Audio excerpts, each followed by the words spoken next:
Welcome to Slayerfest 98. I'm Ian Carlos Crawford. I'm Ashley K. Smalls. I'm Laz Marquez, and today we're introducing Rod, cosplayer and amateur model and podcaster. Hi, Rod. Hi, I'm Rod. So nice to Uh, meet y'all. Hi. I'm happy this is your first time on the podcast. We're here to talk Fantastic Four First Steps. Um, General reactions. Rod, I'll have you go first. What'd you think in general of the movie? Oh, I've already seen it twice, back to back, before the premiere day, on the premiere day. Loved it. It was fantastic. That's what everyone's always been saying for it to review. But no, it was great. I think it's probably one of my top 10 MCU films now, which I know is big to say, but I think it was really done very well. All right. Laz? I would share those sentiments. I think that it is within my top 10 as well. I think that it was like initially when everyone was asking me my response, through text messages, and because I saw it on Thursday so early, everyone was like, "What did you think?" I was like, "It's fantastic," and it sounds cheesy, but it felt true to me. Ashley? Yeah, no, I would agree in terms of how much I enjoyed it. Um, you know me, I can't put it in my top 10 or nothing like that yet. But I think obviously with the Fantastic Four being so synonymous with Marvel for so long and ironically not having the best live action media, for us to now be in this space where they finally it finally really um did itself justice. Like it's finally did the comics. It finally did Fantastic Four justice.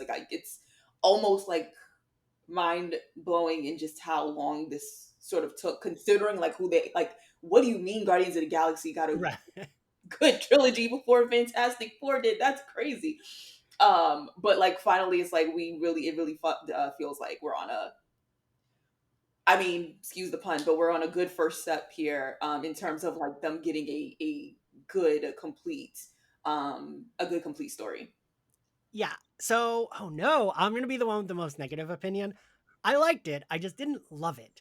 I felt like I really enjoyed it. I really liked the cast. I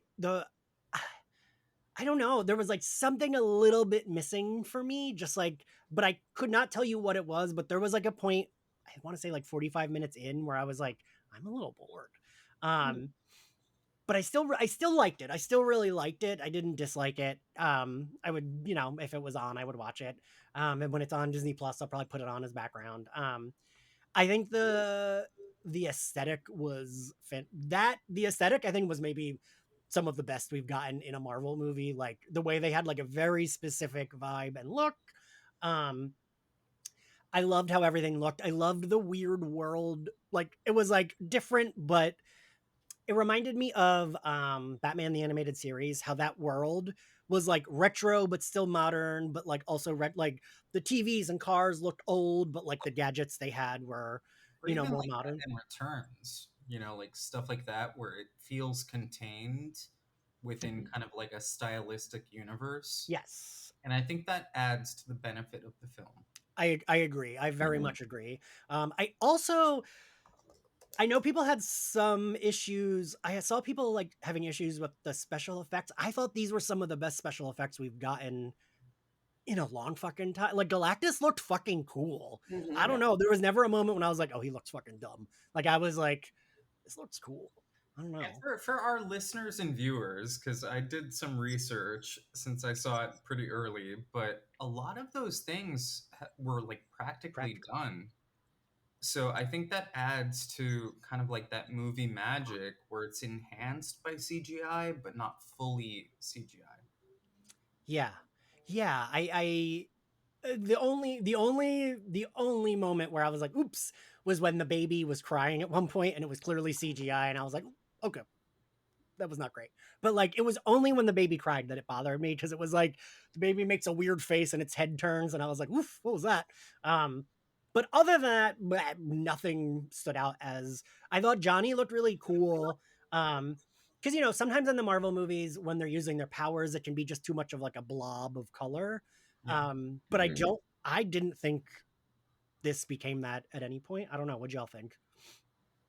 I think for when I first saw the trailer for Fantastic Four and they showed Johnny using his powers, it looked a little off, and I was a little worried. And I was like, okay, maybe they'll fix that. This is the trailer, it never really looks like it does in the movies Yeah, when we yeah, see it. I feel like they did fix it. Like it looks great when he was like absorbing all the fire yeah. and everything in the movie, and then going after Silver Surfer and all of that. Like it looked really well done. Looks like it was actually on fire. So I will agree with the baby. I feel like it's hard to CGI a baby, like a whole bit, like a whole human, especially because babies look weird anyway, especially newborns. They look weird. Like there's so, but other than that, I think it was all done well. Even the stretching, the Invisible Woman's powers, the thing, like that was the big thing, is the thing looking correct, and I think he did well. The baby, there were sometimes it looked off, but yeah, I really liked Human Torch. I thought it looked cool. I thought Silver Surfer looked really cool too. I was a little worried on her because I was like, this could be a hard thing to keep up with, like her being so reflective and whatever. But I don't know. I thought she looked cool still. Laz, I was curious. You are the resident artist here. I was curious what you thought about that. Yeah, I think the visual effects were surprising to me.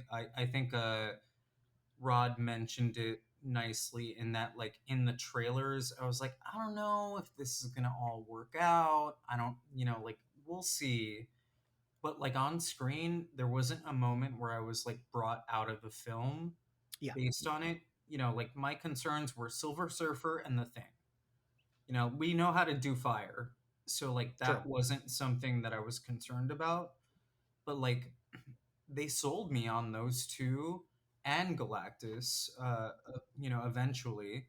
And I'm like, I don't know how you're doing it, but like I believe in this and I'm invested. And I don't know if it's a combination of the effects and the story and the characters, but something coalesced where visually it made sense to me.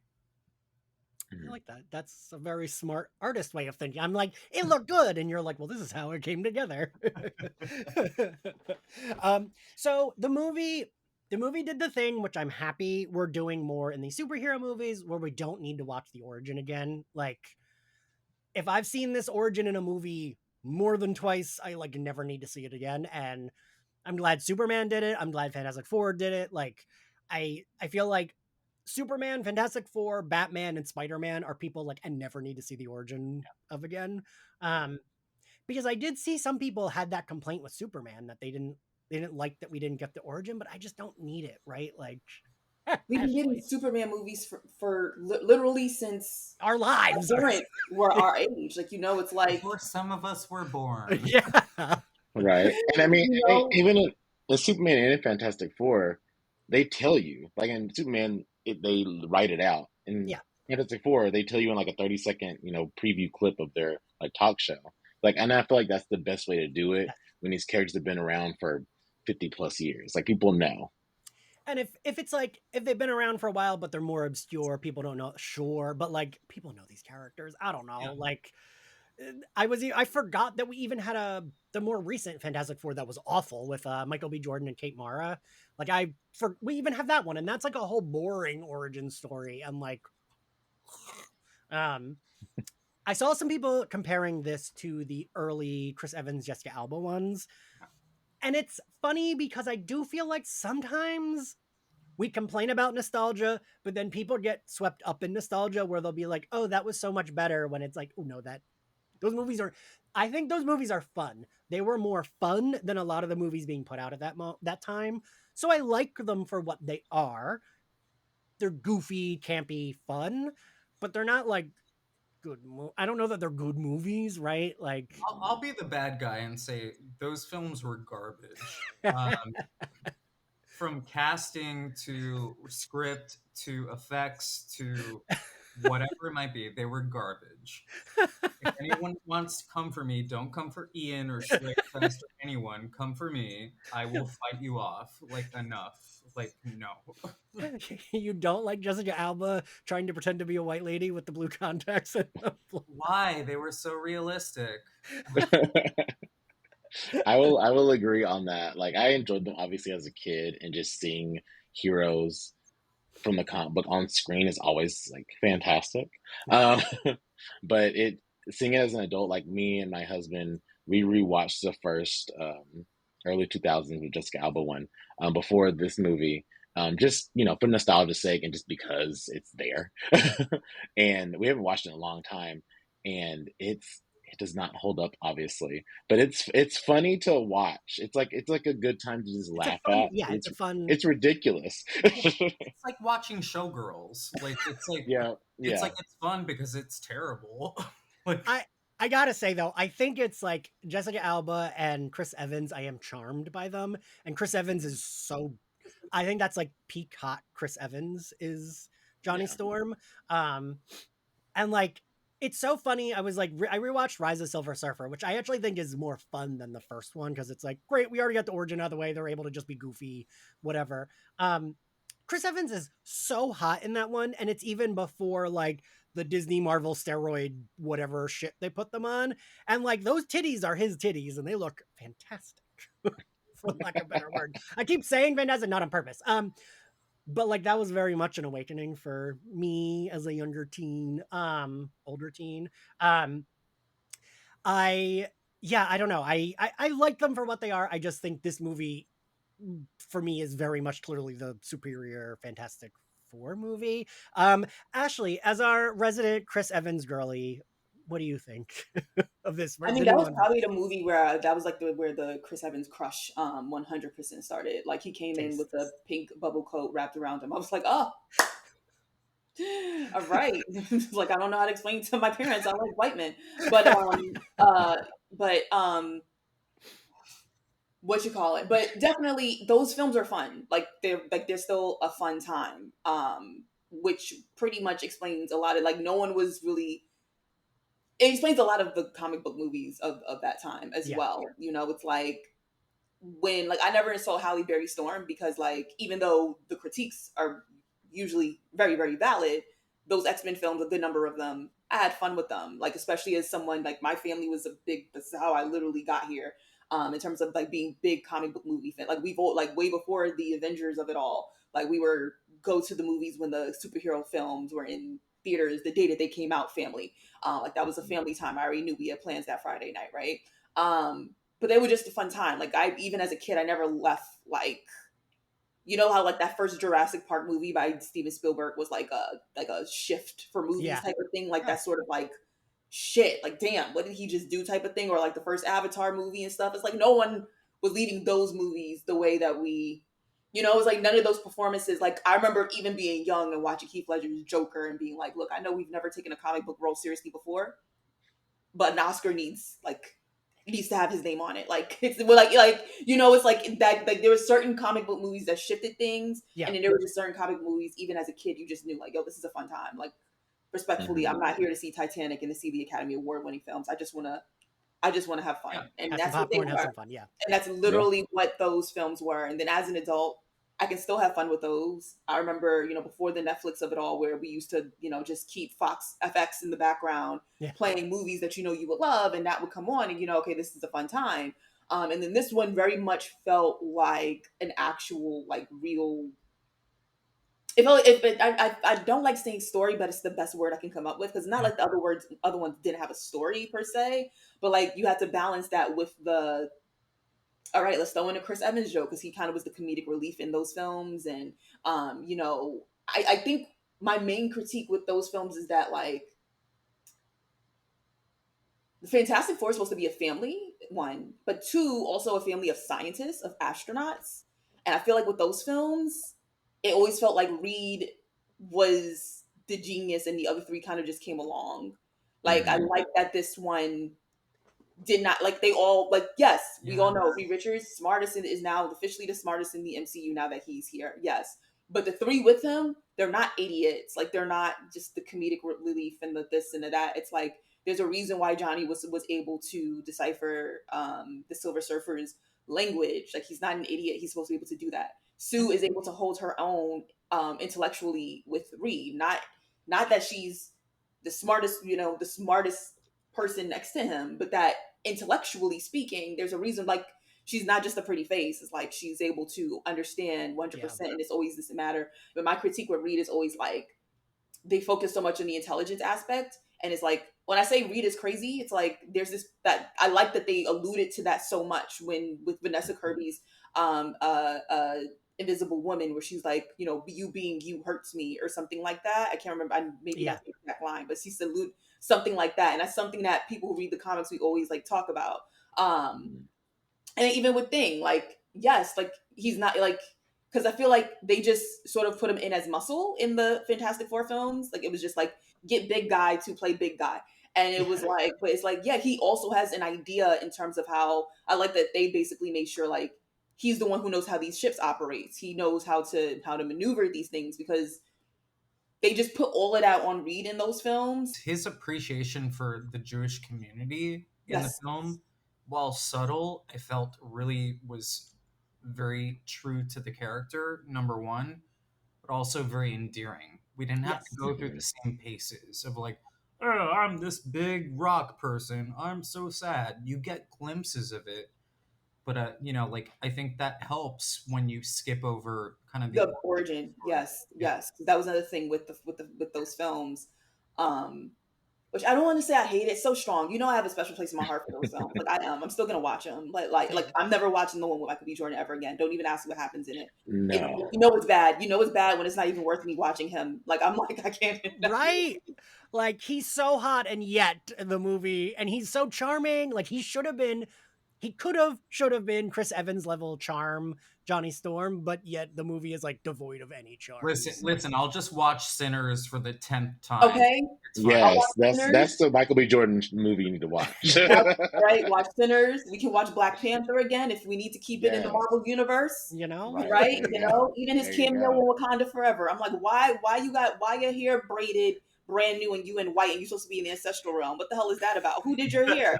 Who did You your know? hair? But I'm never watching Fantastic. I'm not watching his Fantastic Four ever again. Yeah, so bad. And like, yeah, that movie was on. So FX has been playing nothing but the Fantastic Four movies. I like watched like just like maybe 20 minutes, and I was like, well, it was even just background. Like I was doing work on my computer, and I had to turn it off as background because it was so bad.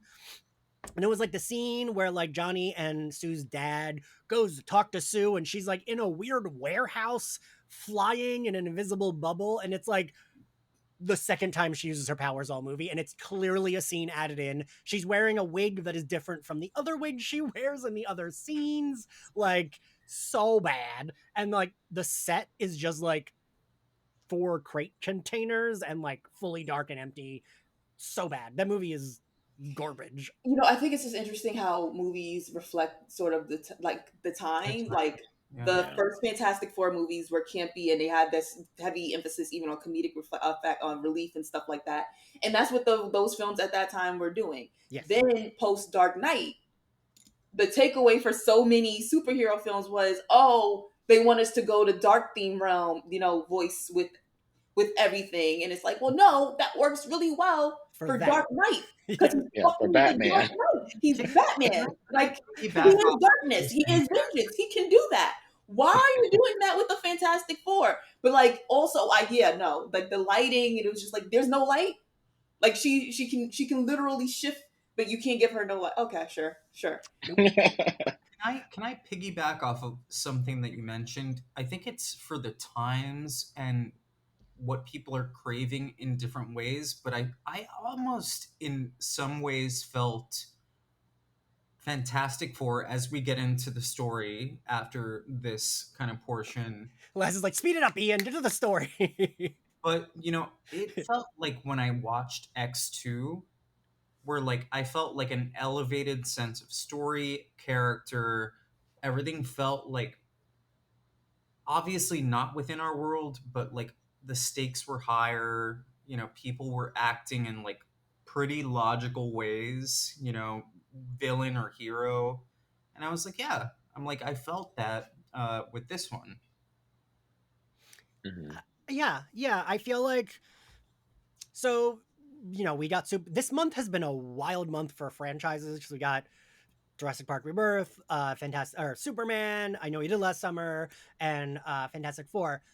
Fantastic Four So Superman was my favorite of the July. It's been one of my favorite movies of the year. I just loved it so much.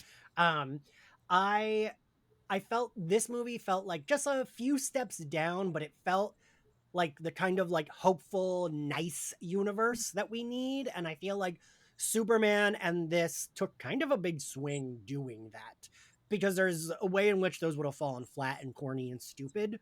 But I thought both movies did a good job of balancing like a little bit of camp with fun while still Mhm. taking like the story itself seriously. And this one I felt like almost could have used a tiny bit more of the like gee golly gosh that we got from Superman because I'm in love with that man. And I just loved the vibe of that movie. This Ian two knows that I was not a super fan of Superman. I think very mid in my opinion, but I'm gonna throw a tomato at you. this film achieved over that was authenticity versus juvenile humor. Damn. Just throwing it out there. Like, See, see, I liked both films quite a bit. I do think Fantastic Four was better in my opinion.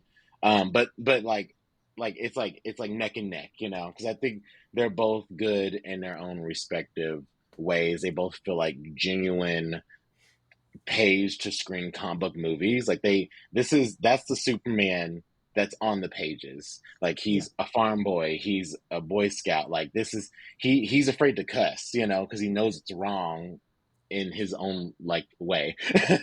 And then the same thing with the Fantastic Four. It's page to screen. They are scientists. They are a family. They go on space adventures. They talk about it with each other. They go through arguments, but then they still love each other. Like and there's not a lot of action in usually the books until maybe like the end or when there's like an event, but it's mostly just adventure, and that's what we got in the movie, and I loved that. I was like, we don't Fantastic Four isn't about like boom boom pow laser eyes, all that stuff. It's about family adventure, scientists discovering new ways to help the world and help go outside of the earth and help improve this life in general. And I feel like we got that with these four together, and I really enjoyed that aspect.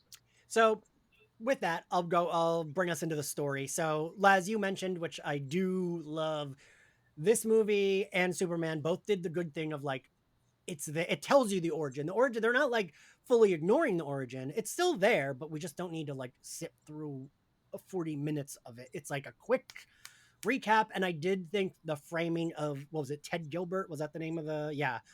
Ted Gilbert show was like really smart and a fun way to do that. Like, yeah, of course, like a thing that I always I'd liked. rather see it than read it. Yes. And like a thing that I actually have always liked about the Fantastic Four. So it is always for me as a kid, it was X-Men and then Fantastic Four. Like they were my second favorite superhero team.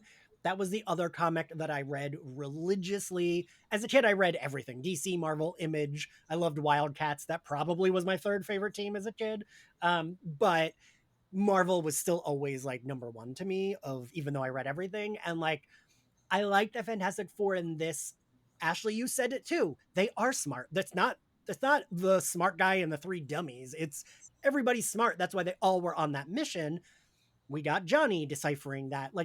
We got they were celebrities, which is always a big thing. I don't know if you all remember there was like when She-Hulk was on the Fantastic Four, there was that like storyline, I want to say in the 90s, when like there's paparazzi photos of her sun tanning, but they color correct it because they're like, oh, she looks green, and they color correct it to make it like, like her like white girl color, the Jennifer Walters skin color, and like but it's like because the paparazzi did it, because she's in the Fantastic Four, like it's a big deal because it's like, oh, these are celebrities and they're like, what, I don't know. I just always like the idea of a superhero team that has this like base and they're celebrities. They're like superhero identify, like alter egos are known. They're not like hiding an alias.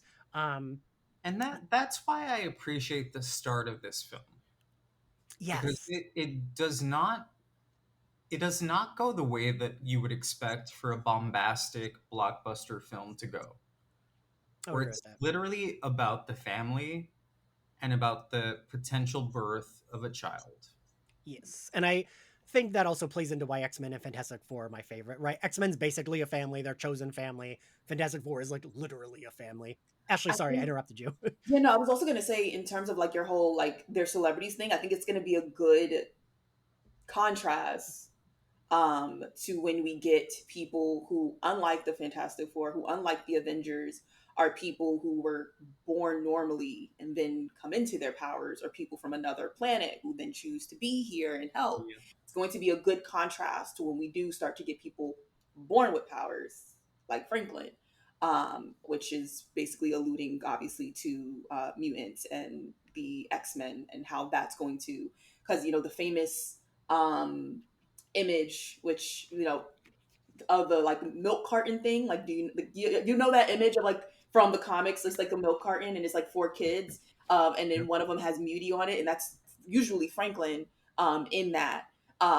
So we're gonna see that shift as we just watch them, you know, have like whole almost parades and things like that around the Fantastic Four, and they're sort of basically considered world leaders because we see Sue is out there, she's helping to barter deals and stuff like I that. They loved start that. on that level. I love that with Sue that they added that she's kind I of The like reason why I loved it is that, to go back to some of those FX movies, it reminds me of when Jean Grey was yes. in some of those scenes having to advocate for mutants, and things Hmm. like that. And so like I really enjoyed that, because I do think we're gonna see that contrast from people like pushing the F4. It's like, yeah, they're out there, they're like, you know, they're representing us, they're going off to space, they're bartering a deal with Galactus. It's like everyone's just putting all this faith in them, and how that may, not even may, but we know like there's just no way to really show that story and not have that shift, because And that is what basically instills the story with like Magneto and things like that. Yeah. think they slid that in really smartly too, how like quickly public reception can change. Yes. Hmm.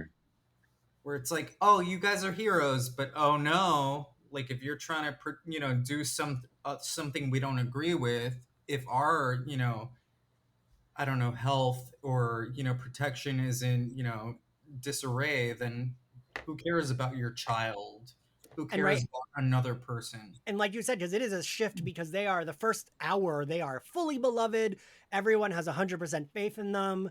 And unfortunately, they're a little. Uh, hands up, I was like, why did they tell them Galactus wanted it? Just don't tell anyone that. I was sitting there like, this is the smartest man in the world. Right. This is the smart, and like, to be fair, it honestly also shows that level of, in terms of like also social skills, because like, Yes, yes. you know, it doesn't even dawn on him. Hey, they like, their world is about to be destroyed, and you're about to tell them actually it's an easy fix. We could just give Galactus our son. You know, it's like, of course, in his head, logically, and also even because like he's the father. He's like, but you know, I would never do something like that. But to the rest of them, their thing is like, hey, you're rich, you're powerful. Can't y'all have another kid? Like, you know, it's like, of course, it Yep. doesn't make sense. But like when you are in fear, and you know, that's how people start thinking to themselves. And I was just so gagged when he told them. I was like, this is either the most honest man in the world, which, as someone who's read the comics and knows Reed, I know that that's not the case, or uh, this is where you start to understand that just because you are book smart does not mean you can't be a Mhm. Ooh, complete I idiot. can't wait for us to dive into Karen. Because, girl. So, also, Fantastic Four and Superman took big swings with not a lot of actiony plot at the top. Hmm. Like, it's a lot of like, someone said this as a critique. It might have been you, Laz, of Superman to me, but I loved it that it felt a little bit too day in the life. Um, and I It wasn't me. For it's, me, the bombastic and the humor was my thing, but so like somebody else mentioned I it. do like the day in the life stuff with superheroes. I like being able to sit Hmm. and like watch them talk about things. Watch Sue go to a fucking like peace summit and speak. Like I Yes. like that. And I thought, I know everyone keeps saying this, Vanessa Kirby like fucking killed it as Sue. Like Mhm. I always liked Sue Storm. I did not expect to love her as much as I loved her in this movie. Um, she was kind of the one I was like, yeah, cool, that's a cool casting, sure.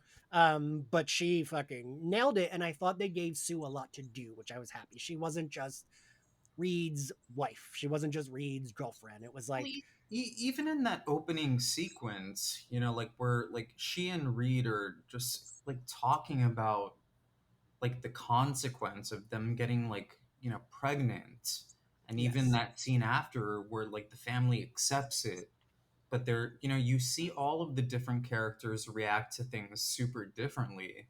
And I thought that was so beautifully done because I understood everyone's perspective immediately without Hmm. having to question like anything.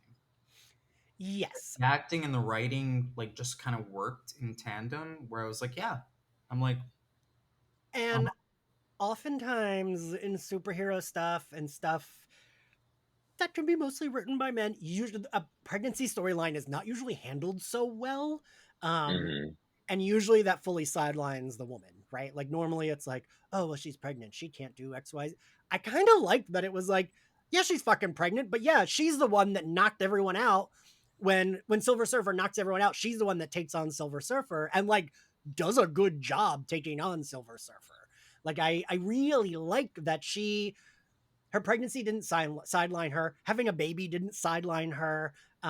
That's like superhero writing I like. I mean, all of us are genre fans, right? How often in genre, any genre, horror, supernatural, I think of Lost when there was, I can't remember the character's name, when she was pregnant and she just disappears yeah. because they didn't know what the fuck to do with her. And then she has her baby and is just screaming about her baby and then leaves because they didn't know what to do with that This character. portrayal reminded me most. I'm not sure what Rod or Ashley what you think, but she had like almost like a softer version of like Ripley.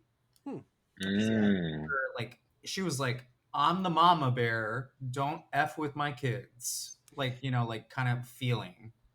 Yeah, yeah, I could see that, Laz. I thought about there was a scene when she has the baby when I did think like it's like Ripley holding the fucking gun and the kid. Like, Yeah. I appreciate that because I think that motherhood isn't often portrayed properly on screen. But I think the entire like pregnancy to child to like whatever comes towards the end that we'll get to is so magically done, yeah. that I believe that that is her like CGI baby. I have to agree. Like I'm a big Sue Storm fan. She's my favorite of the Fantastic Four. I love her the most, and I think Vanessa did such a great job portraying the assertiveness but also kindness of her, and this the explosive emotion she had for her children very much reminded me of the comic book, especially when she becomes Malice, or when like in I believe it was Hickman's run when she like takes down basically all the Avengers all at once by herself because they're coming after Franklin. Like it's just she is that girl. She's that woman. Like she has the power to do that, and I love that they showed it and they're not shying away from it, and they're not shying away from showing how truly powerful she is and can take out most of the team. I did see that Vanessa Kirby said they deleted it out of the movie, but she said she had a scene with Mole Man, and that when they were talking, um, she alluded that like she can create like an aneurysm in his brain if she wanted to, so he needs to like watch out or something like that. And Sue does that, alludes to that a lot in the comics because she can just create like a force field in someone's heart and explode it. Like that's how powerful she is, and I love that. Even if it's a deleted scene, they still took time to like kind of acknowledge that. Yeah. I, I think I've mentioned it a few times on the podcast, but I think a lot about there was like a what if Deadpool kills the Marvel universe, and she is one of the last heroes standing because she like, and even in it, she explodes his head, but because it regenerates, he then kills her. But like, she is one of the her. It's like her and Wolverine are the last two heroes alive, and they're the ones that are still able to face him, and that does kind of make sense because she can do shit like just explode your head. And I like that. Ashley, what do you think? What do you think of her? Um, well, I mean, she's also my favorite character in a Fantastic Four as well. In terms of comics, like I'm obviously very biased when it comes down to the F4, to the FX movies from 2005. Um, I like the theme around it in terms of motherhood, like in terms of how her powers. Like, I mean, I didn't want. I don't really know how to talk about her without talking about like that scene at the end. And I don't know if we're allowed to just go ahead and skip to that part. If you're okay with it or not, I can hold on and wait. We can. Why don't we just talk about it now? we'll no, let's wait. We'll wait till we get there. So Yeah. we get Silver Surfer. Silver Surfer enters. I liked all the I don't know, I liked all the Silver Surfer shit. There was a part of me that was like, this is the first time I've ever thought this when they've gender bent, but what if they had kept it a man and kept Johnny Storm having a crush on Silver Surfer? But for the listeners, she was not gender bent. Right. She She was was the just She's a a completely different different character. character within the universe. Yeah. So all those haters out there, no, no, no. she's the woman that's his wife in the comics, right? Or no? They were in a relationship, I believe. Okay. I don't know if they ever got married, but That's like the They one he are, was in love yeah, with. in the comics technically, but they changed her story up in the movie. So, for all intents and purposes, I don't think we're supposed to even believe he's in part of her story for right now, anyways, until we're told yeah. otherwise. Yeah, but I liked her stuff. I liked the like, and Doug Jones played him in the Rise of the Silver Surfer. I like that we keep his character stoic but ready to crack. Like that's how I always think of Silver Surfer as Galactus's herald, is like being stoic, but like you can kind of tell there's something ready, like bubbling at the surface, ready to burst out. And I thought, um, what the hell is her name? I just forgot her name. Julie Gardner. Julia, I was gonna say Jennifer Garner. Julia Garner did a good job with that, with the face, like keeping it stone cold, but just ready to like, this sucks. Like you can tell she doesn't love what she's doing. And so I liked that. I liked the immediate intensity that we got with Silver Surfer. Like Silver Surfer was super powerful, but not like undefeatable, but not in like a, I don't know. It made sense. Like the character wasn't really there to fight. The character was there to be like, hey, you got 3 days, whatever. Peace. Sorry. Bye. Like Silver Surfer wasn't there to fight them. Like Silver Surfer was more like, Johnny, you're annoying me. No, you're not gonna fight me. Like not aggressive, just more passive with the fighting, and I kind of like that. I don't know what y'all think. Yeah, I enjoyed it. I feel like that's what Silver Surfer was in the beginning, when he was introduced, and when now she's introduced, in the comics in general. I don't feel like we got a really a perspective of Silver Surfer really fighting like on his own until much later, until it was Yeah, like away from Galactus, his own character, his own person, had his own like, goals and everything. But as like the Herald, you're basically like a slave to this big cosmic entity that you don't want to be, but you're only doing it just to save your planet. So you're doing it reluctantly. You don't want to fight. You're just there to do a job and get on to the next thing and try not to think about all the horrible shit that you're causing. yeah, yeah. And so like I saw there was a post that said like Sue Storm fighting for her life for 2.5 hours while Reed's trying to solve a math problem. I kind of like that Reed goes into science mode, and that's just like there doesn't need to be a lot of like action when he's like trying to figure it Yeah. out. I kind of found that interesting. Um and I don't know, I liked the weird old-timey tech that was like still modern but still old-timey. I mean like Herbie looked like, what was that? Looked like a tape that they were putting in his head, but like was still able to do crazy advanced shit. I don't know. I liked seeing Pedro Pascal isn't getting quite enough. I thought he did a good job of like, I am doing the science thing. I am trying to figure it out. I'm also about to have a nervous breakdown because I can't solve this. I think what was interesting about his take on Reed, whether we like it or not, is leading to the Reed that we know in the comics, which is somebody who is so concerned with his own intellect that he is somewhat detached from Yeah. family. I think his interactions with Sue in this film made that very clear because she was like, no, no, like, not today. Like, Yeah. keep your mind intact because we have a baby, like, so he's always in his head, and she's like, we have a kid, like, enough. Yeah, they're like balanced. Like he's like they're like, it's just like when they talk about the solution. But so they go to space. They go to, what is it? He's like tracks Galactus by like where Silver Surfer has been, right? Where they destroyed the planets. And I thought that looked fucking cool when they arrive at the planet and they're like, wait, she's inside, and then it like explodes out. I thought that looked really cool. Um, I thought that was like a really that whole like I mean, it's not like a one scene, it's like a whole like act of the movie. I thought that was really fucking cool and I thought it looked cool. Um, the planet exploding, them having like a space chase, then they get pulled in.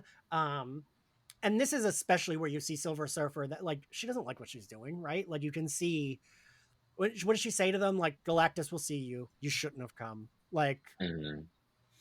I feel like she almost is like, please, just like get off your planet. Just like go somewhere else and you will be good. I don't want you people to have to die. Um, I tried to look up on my phone in case this is in video at some point, for like her speech. I herald Galactus. That whole thing.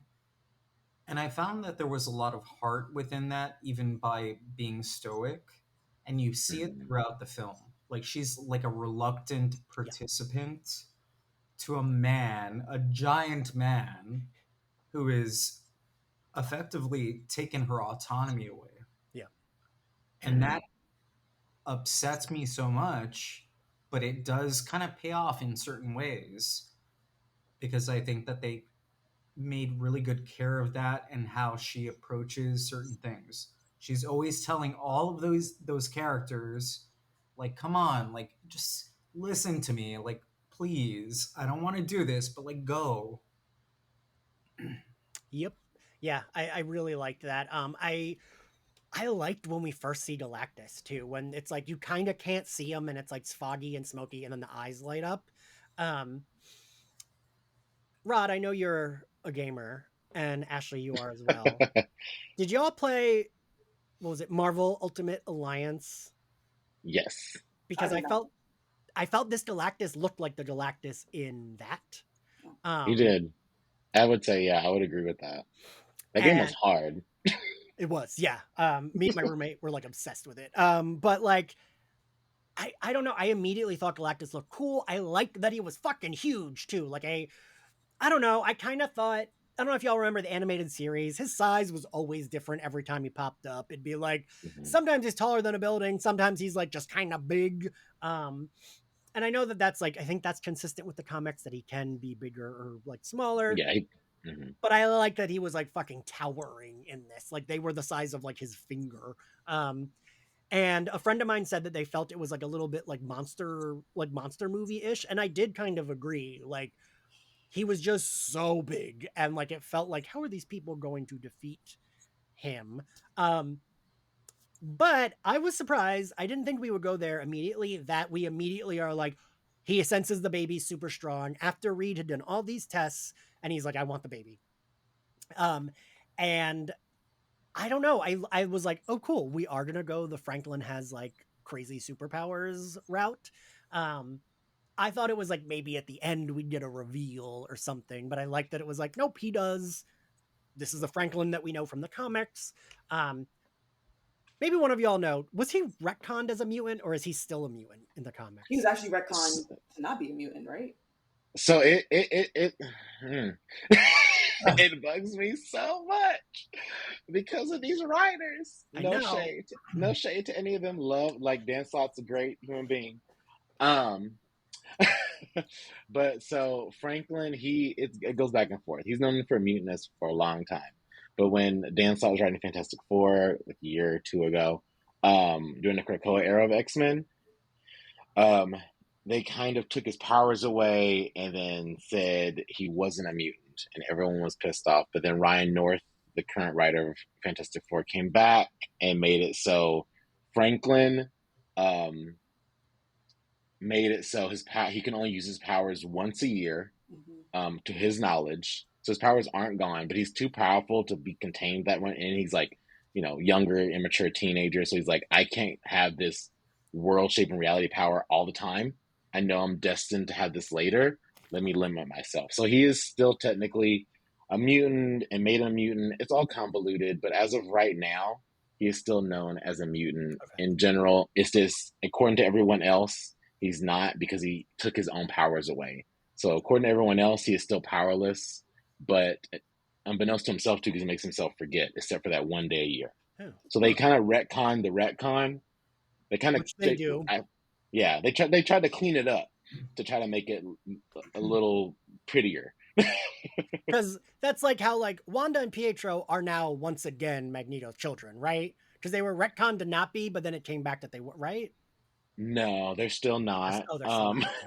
They're still adoptive kids. They're still not mutants. That has not been retconned again yet. I'm sure once the X-Men are in them, yeah. X-Men are in like the MCU officially, I'm sure they're gonna do some kind of hoopla in the comics again, as they I do. I always remember I worked at a my first job ever was at a comic book shop, and I remember X1 came out, and my Hmm. boss being like, they don't care about these comics, all they care about is these movies, because they had just did the new X-Men where they're in black leather, and he was like, that's why they're doing new X-Men, that's why they gave them these boring costumes, like all they care about is like the movies like making the comics relatable to the movies, not the other way around. And like I do find that is still the case. And for anybody who is interested on that, it was done by Grant Morrison and Frank Whiteley, X-Men, New X-Men.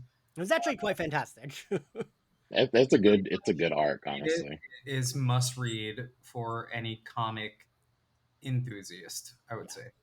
Yeah. And to touch on that, honestly, I mean, I get people being mad about like the comics following the movies, but Synergy does sell the comics. And if it sells the comics, that is already kind of like an up and down industry.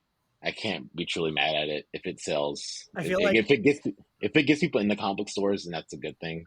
unfortunately the comics are the least selling part of the comics world. Yeah, Like, unfortunately. Literacy is down, but getting back to the film, I think help me out here, Ashley.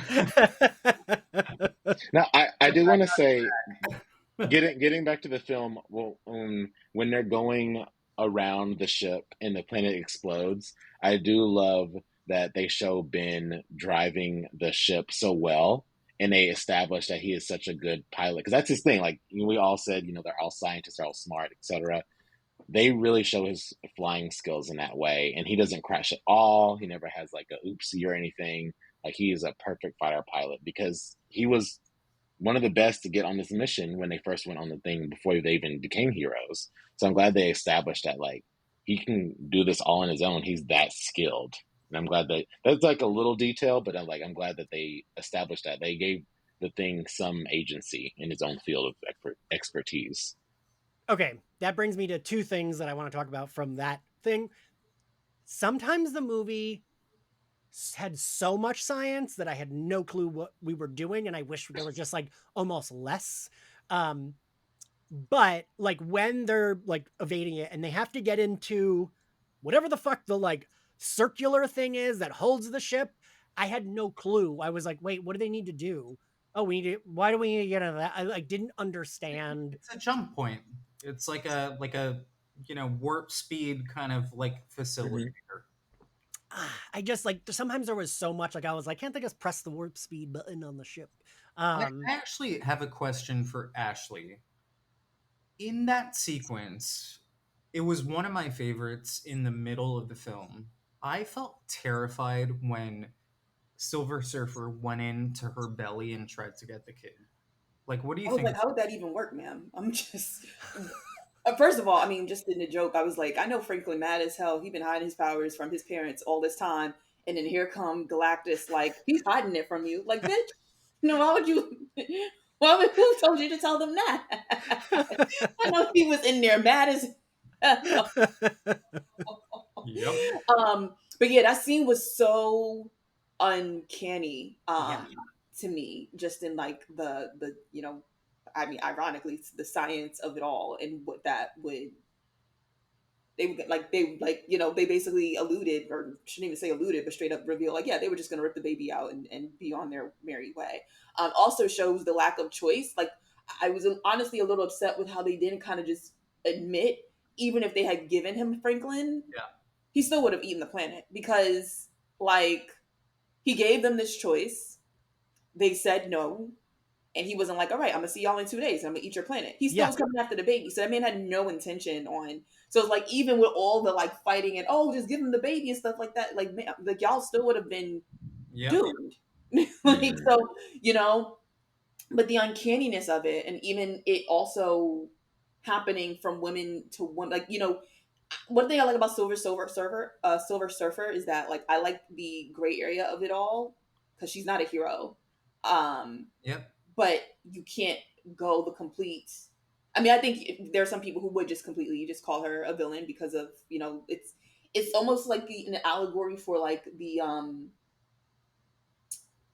for like,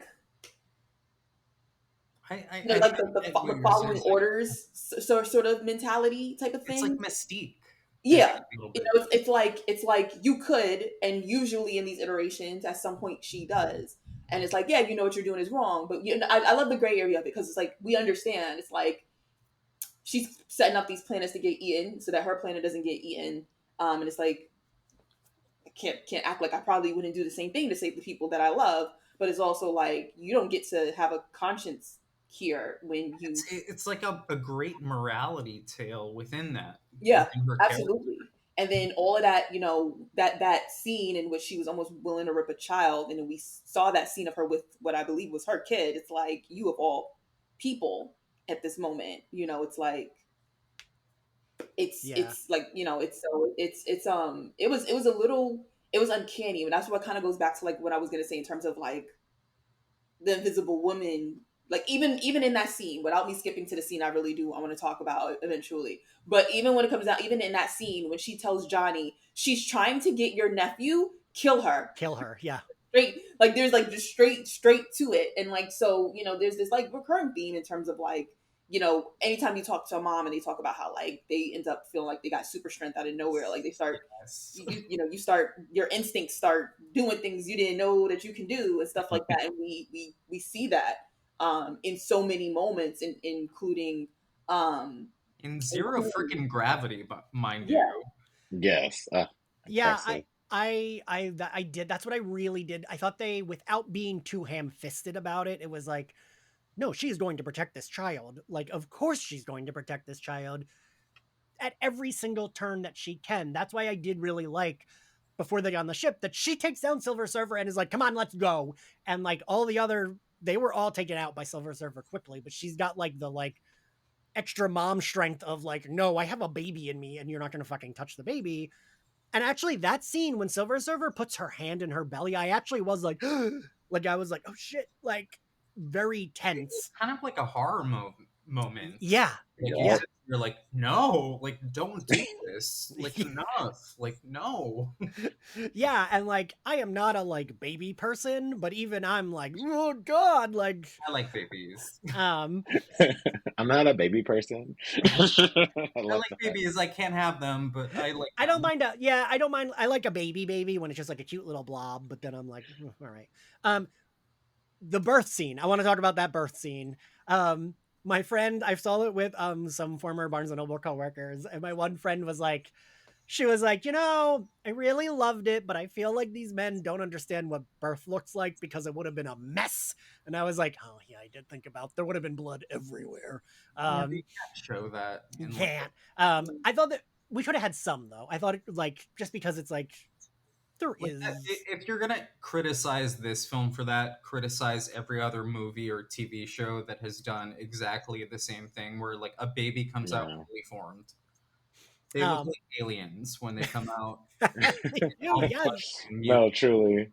I think because it was they wanted to be such like a they were already cussing and everything. I think they wanted to still keep it at least. I don't know what this is rated. Is it PG-13? I can't remember. Yeah, probably. Um, they didn't want to push it too far because it's still Disney and still family. They were like, we can't show too much blood, especially with birth. We don't want to do all that. I understand. I get it. And it honestly, with the probably would have cost more too with the effects, making like see fake blood just floating. That would have to be, yeah, floating in the air. Yeah. Yeah.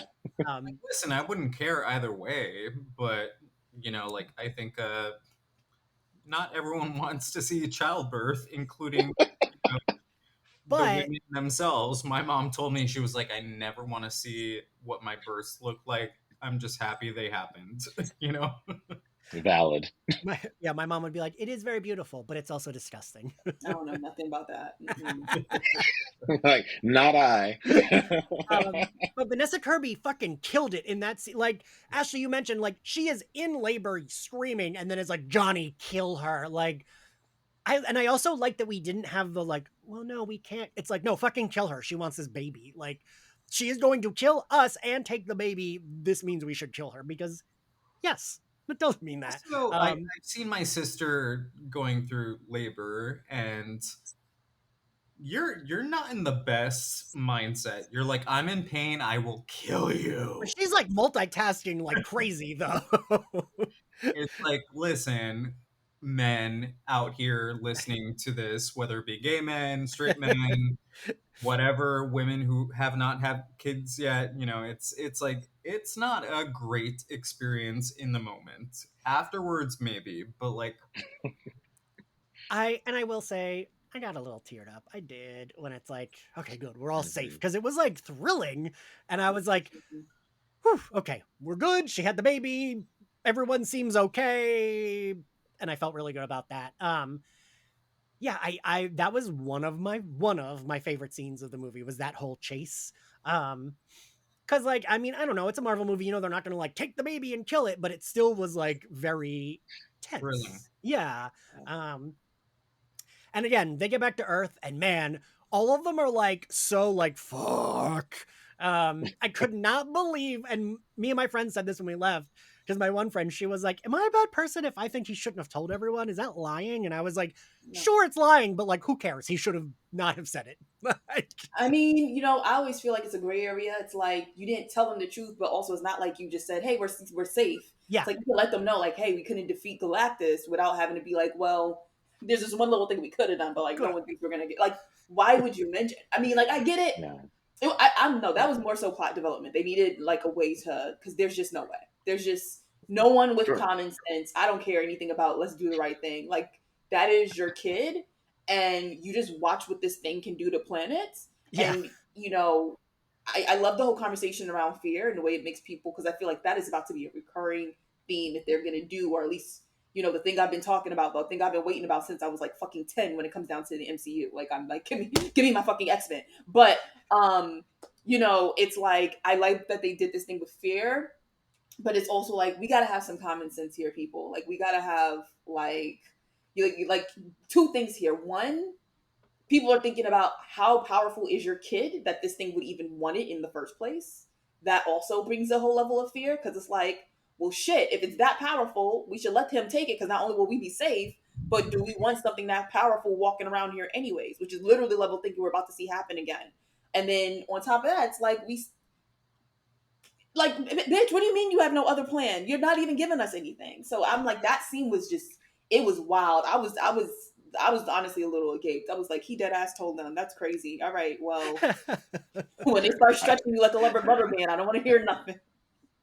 And, I have and two things. I think the sad point with that is that it is leading to what you want, right? Mm-hmm. Like showcasing the fact that people are so ignorant to otherism and people Mhm. they don't understand, even if they consider some heroes, others are not. Whether I they think be it also comes back to what I was Twitter saying in terms or of like whatever, born. you Yeah. know? Yeah, like in Yeah, terms of what I I was saying, think. like, that's why it's like a whole thing in terms of like being born, like Franklin in this current moment, anyways, because this will probably shift. In this current moment, they're okay with him, like not outside of the whole "oh wait, you could save us" thing, but it's like he's related to people who they trust. But like again, Mhm. it's like there's a different connection that they have to a group of people who were born the same as us, but then they went to do this really great thing, and then this accident happened, so it's not their fault. Versus, wait, what do you mean you were born with the power to control the weather? yeah. What do you mean if you want it right now, you can create Exactly. a tornado? I, Yeah. it's like in I haven't really participated in the Superman conversation of it all, but if we wanted to, we could tie this into Lex Luthor's little speech in terms of like his mediocrity, and when Superman's like, "You're just jealous," and he's like, "Fuck yeah, I'm jealous." Like, you remind me of what I can't do. Like, I'm walking Yeah. around here, I'm a genius, but you can shoot lasers out of your eyes. It's like, no, you're like a reminder of how weak we are, and I don't like it, and I want you gone. And that's literally, as we going back to our X-Men 97 conversation we had last year, like we see that in terms of they see the X-Men as something that's going to end up replacing them if they don't do something as well. Like I'm getting off topic because I'm Yeah. bringing in people who don't exist yet, but like No, but I think it's a Yeah. really important thing for you to mention. Yeah. I appreciate it because I think that they're laying the seeds down for what's to come, and hopefully they handle it as well as this narrative, and like make people understand that it's like if you're like even us, like we don't have superpowers, but we have gifts like anyone in even in this sphere, for people, we have different gifts that we offer to the world on a mhm. daily basis, and yet we could still be undermined by ignorance. Hmm. Yeah, and I think the one point that I wanted to bring up for the Reed giving like the information away, this from my perspective for that, like yeah, it was I was honestly shocked too that he said it, but I think the why he said it is because in their perspective, the Fantastic Four have always told the truth on everything they've done in like Fully transparent. this Yeah. and fully transparent in this world that they've lived in. They've never had to keep a secret because they've always won. They've always saved the day. They've always had the solution. So they've always been like 100% transparent, saying everything. And this is the first time where they've come back and just been defeated. Like they had no solution, no result, especially for Reed Richards, who Yeah. is like always about the result, always about the solution. And he has nothing. He's just dumbfounded. And now he has this kid that he doesn't even know what it is. So he's just like, yeah, he wanted my kid. I don't know what to do. So we're gonna figure it out, y'all. And they're like, what? And that's why they're like, I think the Fantastic Four realize now that they can't share everything because of that reaction. They thought the people maybe would understand, or they would just go I know, along with right? whatever they said before. And now they're like, that's why I think in the movie later they're so shocked by the protests and the reaction outside of their buildings they're getting, because they're like, why are they so scared? Why are they so angry? It's because, well, they want you to just give up their kid. They think it's such an easy solution. I think that's why Reed is like, yeah, it is a logical solution because we could just give it away. But like, you shouldn't have to sacrifice someone. So it's not logical, but it is. It's like, I think they're realizing they can't share everything. And that's when it's going to come up, like you said, Ashley, when someone can just control all the weather and destroy the world because they're born with that. People don't like that. They hate that because they want that power too, and they don't feel safe. So there becomes fear. Well, and Ashley, I'm sorry, it happens every episode. To relate it back to Buffy, I was thinking of the end of season 5 when it's like Buffy has this, it's like if her sister dies, it will close this like portal to hell, but she just will not do the sacrifice. She will not kill someone to save people. And like Mm-hmm.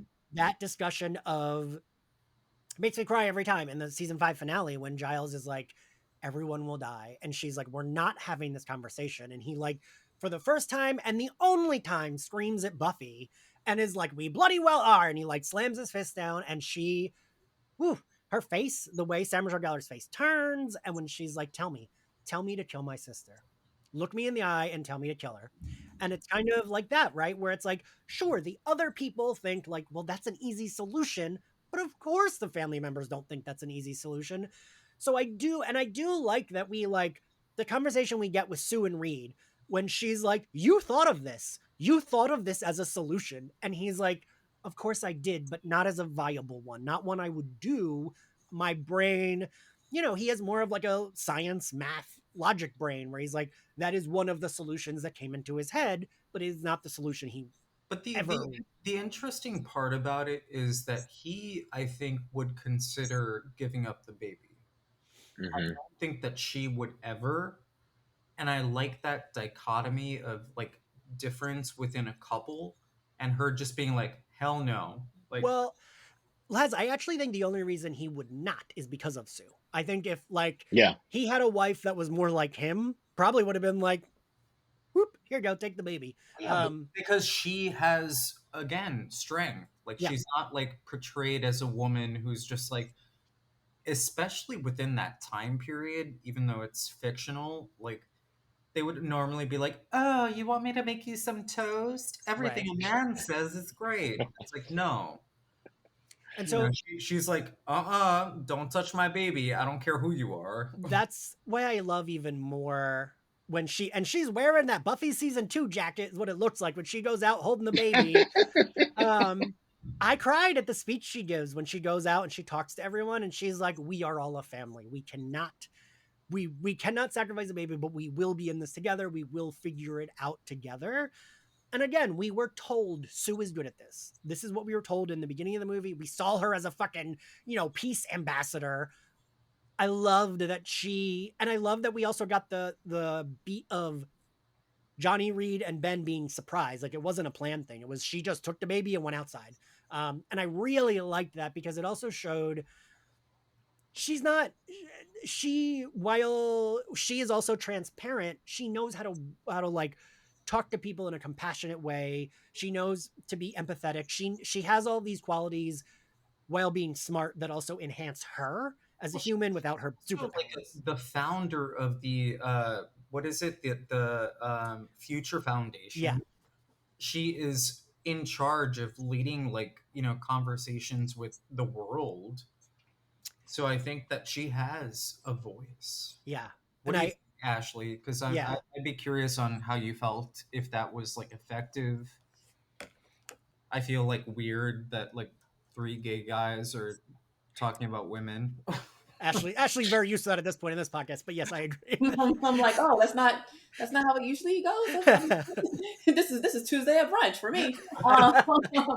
Uh, no, I think it also this dichotomy in terms of the fact that we know that they're all intelligence, and what we get from Sue, eh, what we get from Sue is this level of empathy that we don't get with Reed. Mhm. Not because he's not capable of it, but like that's literally his whole thing, is that he thinks logically. As humans, we're not supposed to.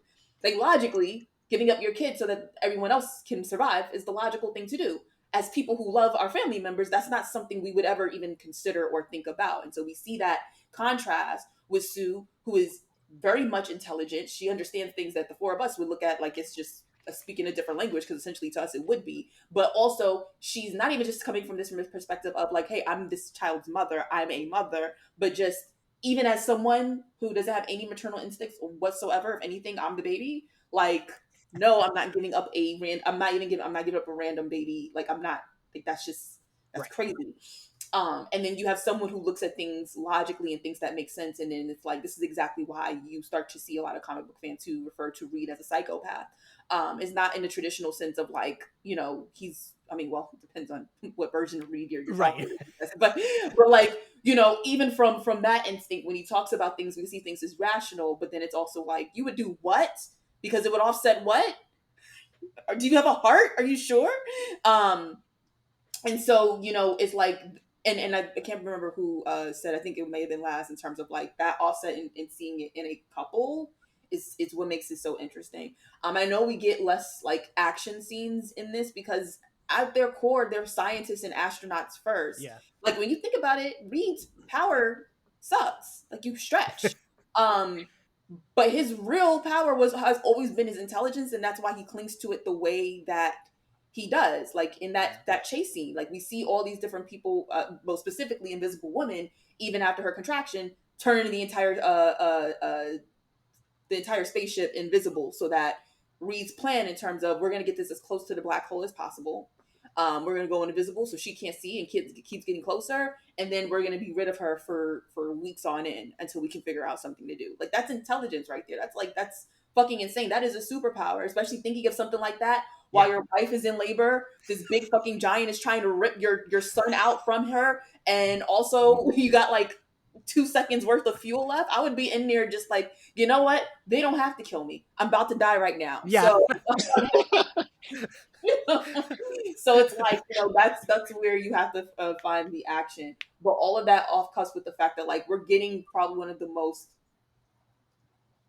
culmination of humanity in this scene as well, which is the birth of a child. It's like all of that happening in the midst of something that we actually can relate to, even those of us who don't have kids, in that we understand the height of it, which is why so many of us put off having it for so long, if not completely avoiding it altogether and things like that. And so as a woman, it's also just like, it also is a bit of a reflection. I think in her interviews, Vanessa Kirby has talked about this, how like you do kind of sometimes feel like you have to save the world while also having, while also having to be a mom, and like having you like Yeah. you have all these different things that you need to Yeah. do, but at the end of the day, your number one job is like your kid. Um, can we talk about Johnny Storm? Yeah. Great. Can I say something about Johnny Storm? Go ahead. I think he's going to die. And I genuinely believe, I think at some point, not saying soon, I genuinely believe he's going to die. They alluded to it not once, but twice. Well, Really, I if you want has to a get in, and the fact that sacrifice. every time they alluded to it, it was a sacrifice that he was about to make. Yep.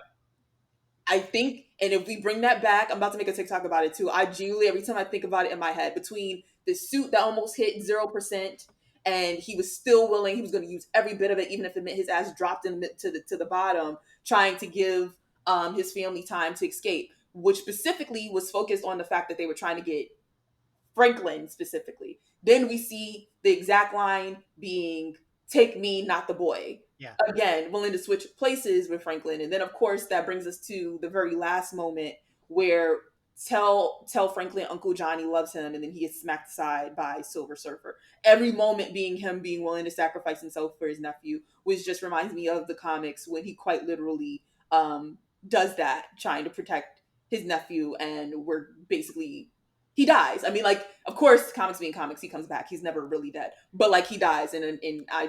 It also is very reminiscent of the Avengers film when we all go back to the fact, like, oh, Tony almost died, but thank God that was a fake out, and then everyone brings back the fact that like it was all alluding to the fact, like, oh, Tony almost died in the first Avenger film trying to protect the world, and in the end, he died protecting the world. I'm I sorry. agree with you completely in that prediction. I think Joseph Quinn is probably meant to die in everything. Uh, so good and so like you just want to like pinch his cheeks and be like, oh, I just want to like, no, stay with me. Yes, but a filthier version of that. Continue. I do think he's gonna die. I mean Johnny's died so many times in So the many comics, times. honestly. He's like Jean Grey. He In the dies, comes comics, back. Johnny and Reed are the ones that stayed dead the longest, right? Of the Fantastic Four, I feel like. Uh Because I wasn't don't know. Reed I gone don't for like a remember. really long time? And then I feel like Johnny was actually gone for like maybe a year or two, and that's like a long time in comic Yeah. Well, the time. Fantastic Four were actually gone for a long time too. Like as a whole, after the Secret Wars, which I think is what's gonna happen. Maybe with this, because at the end of Secret Wars, like Franklin helps with his family, with the knowledge and everything, helps restart the universe. Like he makes the universe again, the Which is 616 and definitely, everything. definitely that. I don't know in terms of the Fantastic Four how they're going to take that story, but that part 100% Hmm. happening. There's no way, Yeah. especially Yeah. with the Yeah. very heavy focus on Franklin in this movie. If they go any Hmm. other route, they all got to get smacked upside the head. Because why would you Yeah. even waste their time like that? Like, you know, Actually, I I, always get I very nervous whenever something becomes obvious like this, because then I feel like they're gonna pull like a Game of Thrones, like, oh, everybody knows who's gonna end up on the throne. We got to do something real fucking random and then piss everyone off. I get really, really nervous, but I'm hoping, like, yes, it's starting to Yeah. get very obvious, and it feels like even the most average Marvel fan can kind of see what they're about to do. But respectfully, it makes the most sense. Just stick with it. Like Franklin is very clearly Please. I he's about to I reboot it, will and it say makes with sense. Let him do it. I'll say with Johnny, there, prior to the film, everyone was complaining because Joseph Quinn mentioned something about like, well, we're not going to make him like a womanizer and blah blah blah. Like that was still very apparent, but not like in a gross way. Hmm. He had yeah. definitely a crush on Silver Surfer, and like his motivations were very arrogant at times, but I think he portrayed it in a way where I cared about him versus rolling my eyes and being like, ugh, Absolutely. another white douchebag. I I could have had a pinch more of like goofy frat boy, but that's just because I love Chris Evans' version so much. Um, Well, you already had that twice. but once Michael B. Jordan did not, they didn't give him Well, I that, think unfortunately. the two movies, Oh, right, like, two did not movies, yes, count, Mhm. yeah, yes. but yeah. But no, but I still really liked him. I kept thinking, oh, he's gonna die, and Franklin will find him in another universe, is what I kept thinking. And Mm. annoyingly, our brains are like trained to be anticipating where is this going to connect later. And I kind of liked that. Yeah, there was mentions of other universes, but overall, the movie kind of stayed contained. My Mhm. brain is just so trained to do that I kept being like, "Oh, they said this word, they're gonna do this," but then they didn't. Like, I liked that it was like they could talk about the wizard and the thinker and whatever, and it's just like, yeah, those are villains that exist. Sure, we don't need doesn't mean, ooh, we're gonna see that. Like it, I kind of liked that he could name drop people, and it didn't have to be like, what does that mean? It's just like he's just talking about their life and the world they live in. So like, I think that's cool, and I kind of like that. I like that my brain kept being like, oh, they're gonna do that. No, no, that's not what they're doing. They're just this is this movie. They are not. Sure, I'm sure some of the things were dropped because that will come back, but it didn't matter to the plot. You know what I mean? It wasn't like, oh, you had to pay attention to this one throwaway line because that's so important. Um, yeah, because I also did both times, especially that second time. I was like, "Oh no, Johnny, I'm gonna cry." Because like again, I barely like kids, but I would do the same thing for my nephew. Like I wouldn't want him being taken to a fucking whatever universe. Um, so yeah, no, I liked all of that. They devised their plan. They're gonna do the teleportation thingies. I thought this part was a little too. We spent a little too much time with him figuring it out because I just once he figured it out, I was like, oh, I don't know, okay, like I didn't need so much of the like how we will do it, but still, again, still enjoyed it. I think, we just have to like there's some villains you like. I think when it comes down to the Avengers, yeah, yes, we know that Tony was a super genius and Bruce was too, but it was also like they kind of punched their way through every villain and Yeah, solution. And there are, and especially as we go into this next phase, there are just certain villains you can't punch your way through. And that's sort of like the Fantastic Four's entire thing when you really think about the villains Mhm. that they have to go up to. It's especially their main pariah of a villain being Doom, who is literally what the next film is going to be named after, which is Doomsday. So it's like I get it. It's like, and it's like I'm also probably more so like this is maybe why I preferred Superman as well. Like I do love Mia. Like when like there's like a viral tweet right now, like when Superman realizes you could take more than two punch, he starts coming up with creative ways to start smacking you around type of thing, and that's definitely what I prefer. But it's like I will say I think the big plus for me for this film, because the other Fantastic Four films fell so flat on this, was just this aspect of like, no, Reed Richards cannot go in there and stretch his way through whatever the fuck this like. I'm yeah. sorry, it's a lame ass power. Like it works for him for what he's doing, but like, yeah, you got to come up with some genius concept when it comes down to somebody who like it has the power of Galactus. Sorry, that was it. Well, No, no, and to your point, it's like Galactus, they can't be constantly fighting him, right? He's so big. Mhm. Like, we can't have five different fight scenes of them fighting Galactus because that just wouldn't really work. That's why he's in the ship, they run away from him, and Silver Surfer chases them, and then they have their confrontation with him. We couldn't have. I feel like it's so big and grand, and he's just so big that we could not have multiple scenes of them fighting him because it just It doesn't work. doesn't work. When you said when they were explaining it, I actually liked that he explained it because he explained it to like the whole world, and I feel like it was getting the audience seeing what all that whole planet was seeing, the whole like eight to eight Earth, and I like that they showed that the whole planet was coming together in those 3 days, and it was showing like the Earth really had to come together, as a family, and and really be together to protect each other. Like it didn't matter what country you were in, what race you were, whatever. Like we all had to come together because we're all gonna die if we don't. And the scientist is showing us this, so we became part of it. I thought that was really a key point to it, and I really appreciated it.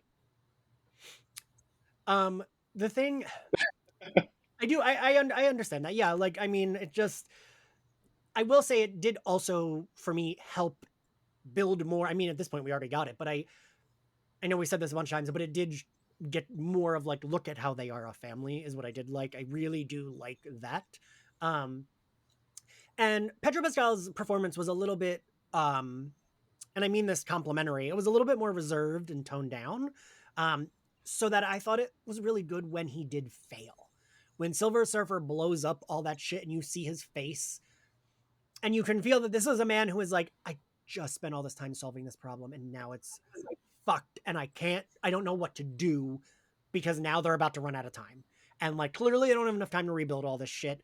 And I did really appreciate the like upset you felt that he felt just by like his facial expressions. And he's not one to verbalize, well, I'm feeling really down. Like, he's like going to like put it all inside in a little box till he explodes and maybe becomes a villain later on. Ashley, like you said, depends on what version we're talking about. But like, I did like that. And then I don't know, it led to the final confrontation, which I fucking loved. I know a lot of people had trouble with the third act. I genuinely thought this was one of Marvel's better third acts I in would a long agree. time. Mm-hmm.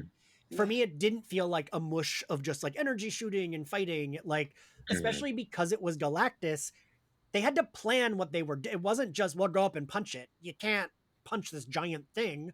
So it was a lot of like, what will we do to get him to do the thing so then we can get rid of him? Like, I thought that was like one of the better third acts we've gotten a Marvel movie in a long time, where it's like, yes, of course they have to fight the villain, but I don't know, I really liked it. The stakes are higher because you have this giant, unstoppable being. You And know, you see I how massive it I is. also adored, just for our listeners, Thunderbolts, even though it didn't perform as well, Yeah. for Mm-hmm. that That's good. reason where they're fighting up against something they can't beat physically. They have to find alternate ways to figure out like how to solve this plan. I, So like for me, that's why it succeeds. Vulture has an article that's like a really, really ripping apart the Fantastic Four, saying it's like a terrible sign of the future for Marvel. But I feel like, and like, I don't know. I mean, Ashley, we've been covering these movies for a bajillion years. They're hit or miss sometimes, but I don't. It's never like, oh, we hate them, right? It's never like, oh, we hate all of them. They're all bad. Like some of them, like Ant-Man, are pretty bad. um, or the Eternals, which you and I got ripped apart for. Um, but And like, let us now. yeah, but like, But I really have felt Thunderbolts and Fantastic Four have like shown that they can still be great. mhm. I don't know. Like, I thought this was a great third act. I liked that there was problem solving. Also, Galactus feels like a villain unlike what we've seen before in the Marvel Mm-hmm. MCU. Um, and he really felt, I mean, Laz, you mentioned this too, and one of my friends had mentioned this. Like, it felt almost like a horror because it's just so big and he can smush everything, right? Like, when he looks at the Statue of Liberty and is just kind of like, and I keeps also going, think it's like, just the portrayal, again, that was an example of them doing it practically. That dude was in a suit on like, a stage with like small scale New York, doing that acting. So it makes a difference. yeah. I was Mhm. like, Mm-hmm. I'm scared about this dude. I don't know why, but I am. Yeah, yeah, and like It's seeing like, scary. yeah, like again, when he's standing in the ocean and it's like he is still taller than a Statue of Liberty and he is standing on the floor of the ocean, Yeah. like fuck, and like he's just kind of like and keeps Like, going, like and even when we see them trying to kind of punch through it a little bit, even just to slow him down, it's like nothing to him. We nothing. see Johnny throwing flame after flame, and it's just sort of like, it's like walking through like a smokehouse, like those Yeah, like fun houses at fairs that like they. It was just, that's what it felt like. That's what it looked like to him. It was like literally nothing. Something that would literally torch an entire town. Yep. Just, Mm. it's like a and fly. then and like we already can see very clearly that the thing's strength is so irrelevant here. That we see the thing running down the street and throwing car after car at him, and when Galactus flings him off, he gets thrown so far his ass is in space. It's Yeah, like, it's like, and then we see the scene in terms of Reed, which once again, Reed using his intelligence, which has more of an impact because he's trying to shut Galactus down manually, which he can only do because he intellectually can figure out what is allowing him to even operate. And in terms of his superpower, we see him get almost stretched to death until it's clobbering time. That was pretty brutal. It was. I was Yeah, like, it that's was why, pretty brutal. like, I know someone's gonna critique my whole, like, I keep going over about the fact like Reed's actual power is like is so terrible and whack. And I'm like, in that scene, like, that's exactly what I'm talking about. It's like, it's like, thank God this man is the smartest person in the MCU, because if not, I'm not sure what you wanted him to do here. Listen, some of us in this room probably had a Stretch Armstrong. It's like a stupid ass power. So It's only good if you have like the intelligence to go with it. Like even in Yeah. the comics, he stretches and does all this different things with his power because he has the intelligence to do it. He can think of ways to do it. Yes. But if you don't have the brain power to back that up, then it's useless. Yeah. I did keep thinking of, I can't remember if it's the first or second of those Jessica Alba ones, where like one of the ladies at like a club is like, "Can you stretch everywhere?"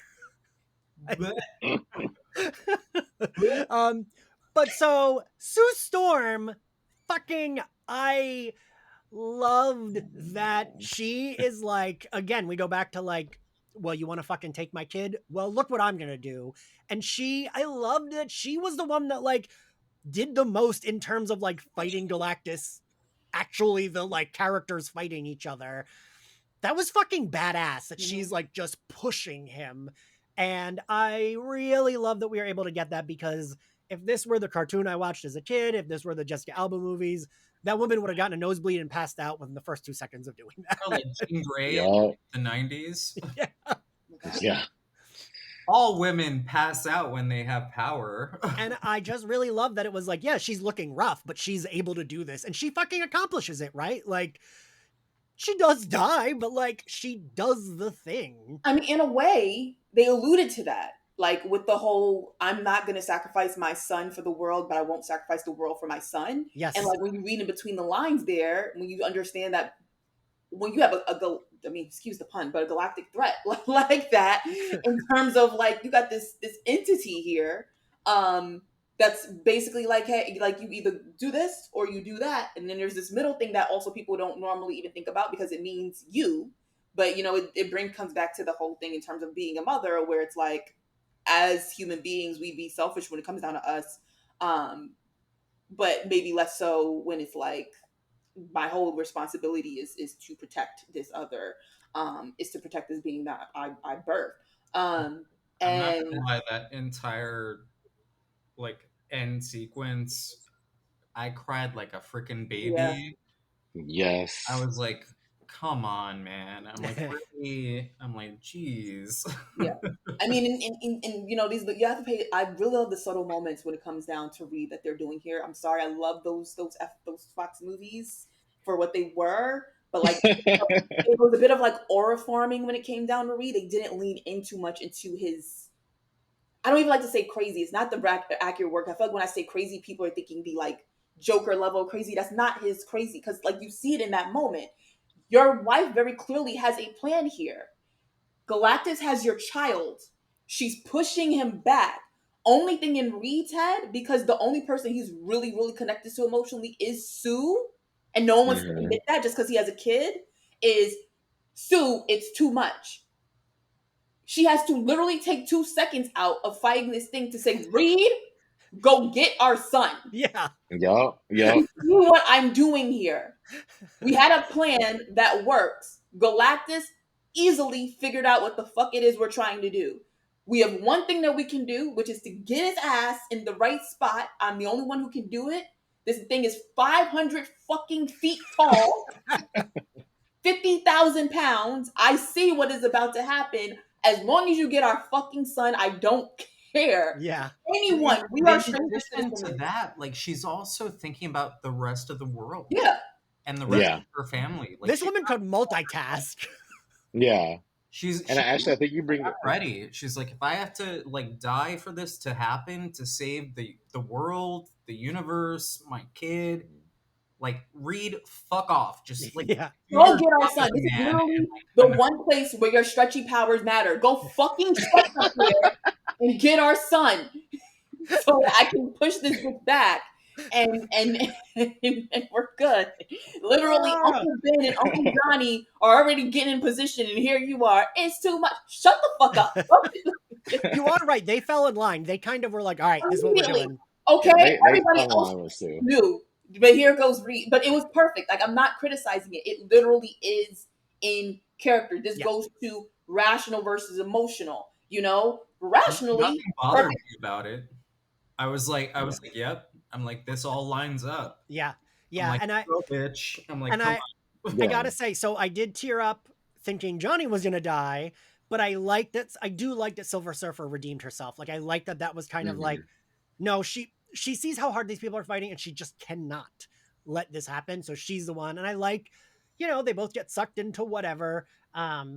But my brain kept going to like, oh, this is gonna lead in other movies. Johnny will get sucked in, then they'll have to find him, or oh, the baby will go in the portal, then they'll have to find. Like, I was glad it was like, no, we're tying up this movie like Galactic Silver Surfer go through it.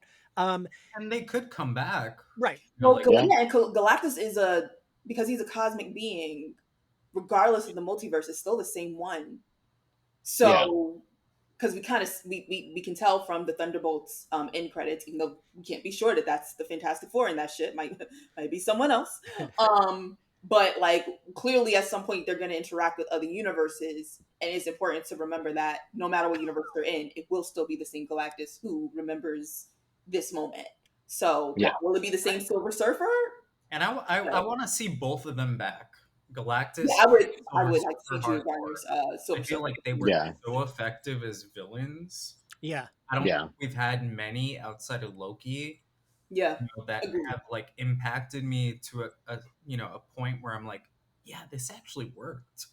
Yeah. Yeah. And I would like to see her become like outside of Galactus Yeah. for Silver Surfer Yeah. and like be her own person, like how the Silver Surfer is integral part of the Marvel comics. I want her to become like, yeah, Norman Reed, the original Silver Surfer, is great, and I'm sure we would love him in the MCU as well. But if we already have her, we don't really need him.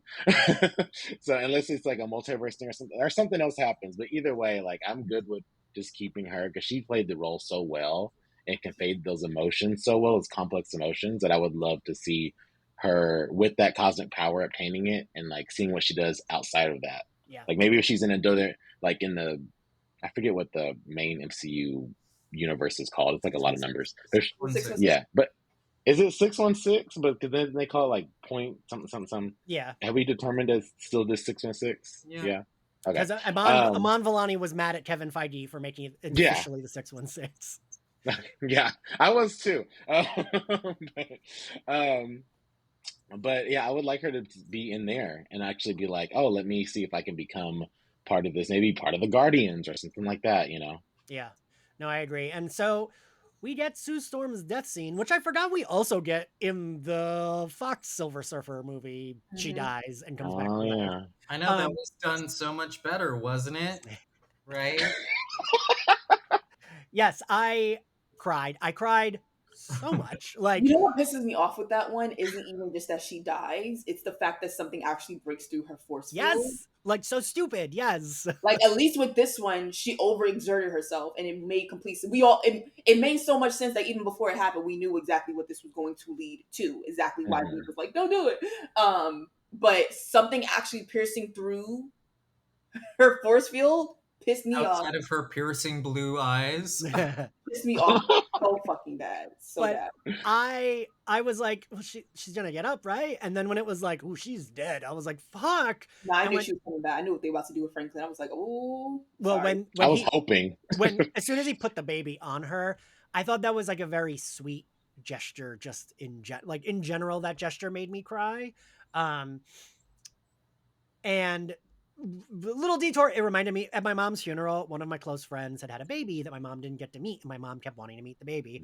So she brought her baby to the funeral and like picked her baby up and like put her on the coffin to be like, hey, this is Alicia, this is Audrey, and like introduced her baby to my mom. And it reminded me of that. So like, oh boy, a lot of feelings. And there was the one moment when Reed is picking up the baby that it suddenly looked like a weird CGI face when it cried. It was like, bleh. But I didn't care because I was crying. and the baby like just on her. And I liked also that we didn't do a big thing. Like it was just the baby's there and touches her. And then her eyes are like purpley and she comes back. It was also the reaction. Having also lost my mom, we both have, two people who have lost their We mom. have at least three We people have in the three. dead. We have Yeah. three. I was about to say, oh shit, like, so we're just all. Oh, Three of us in the Dead Parent Club. Anyway, But my condolences to all three of you.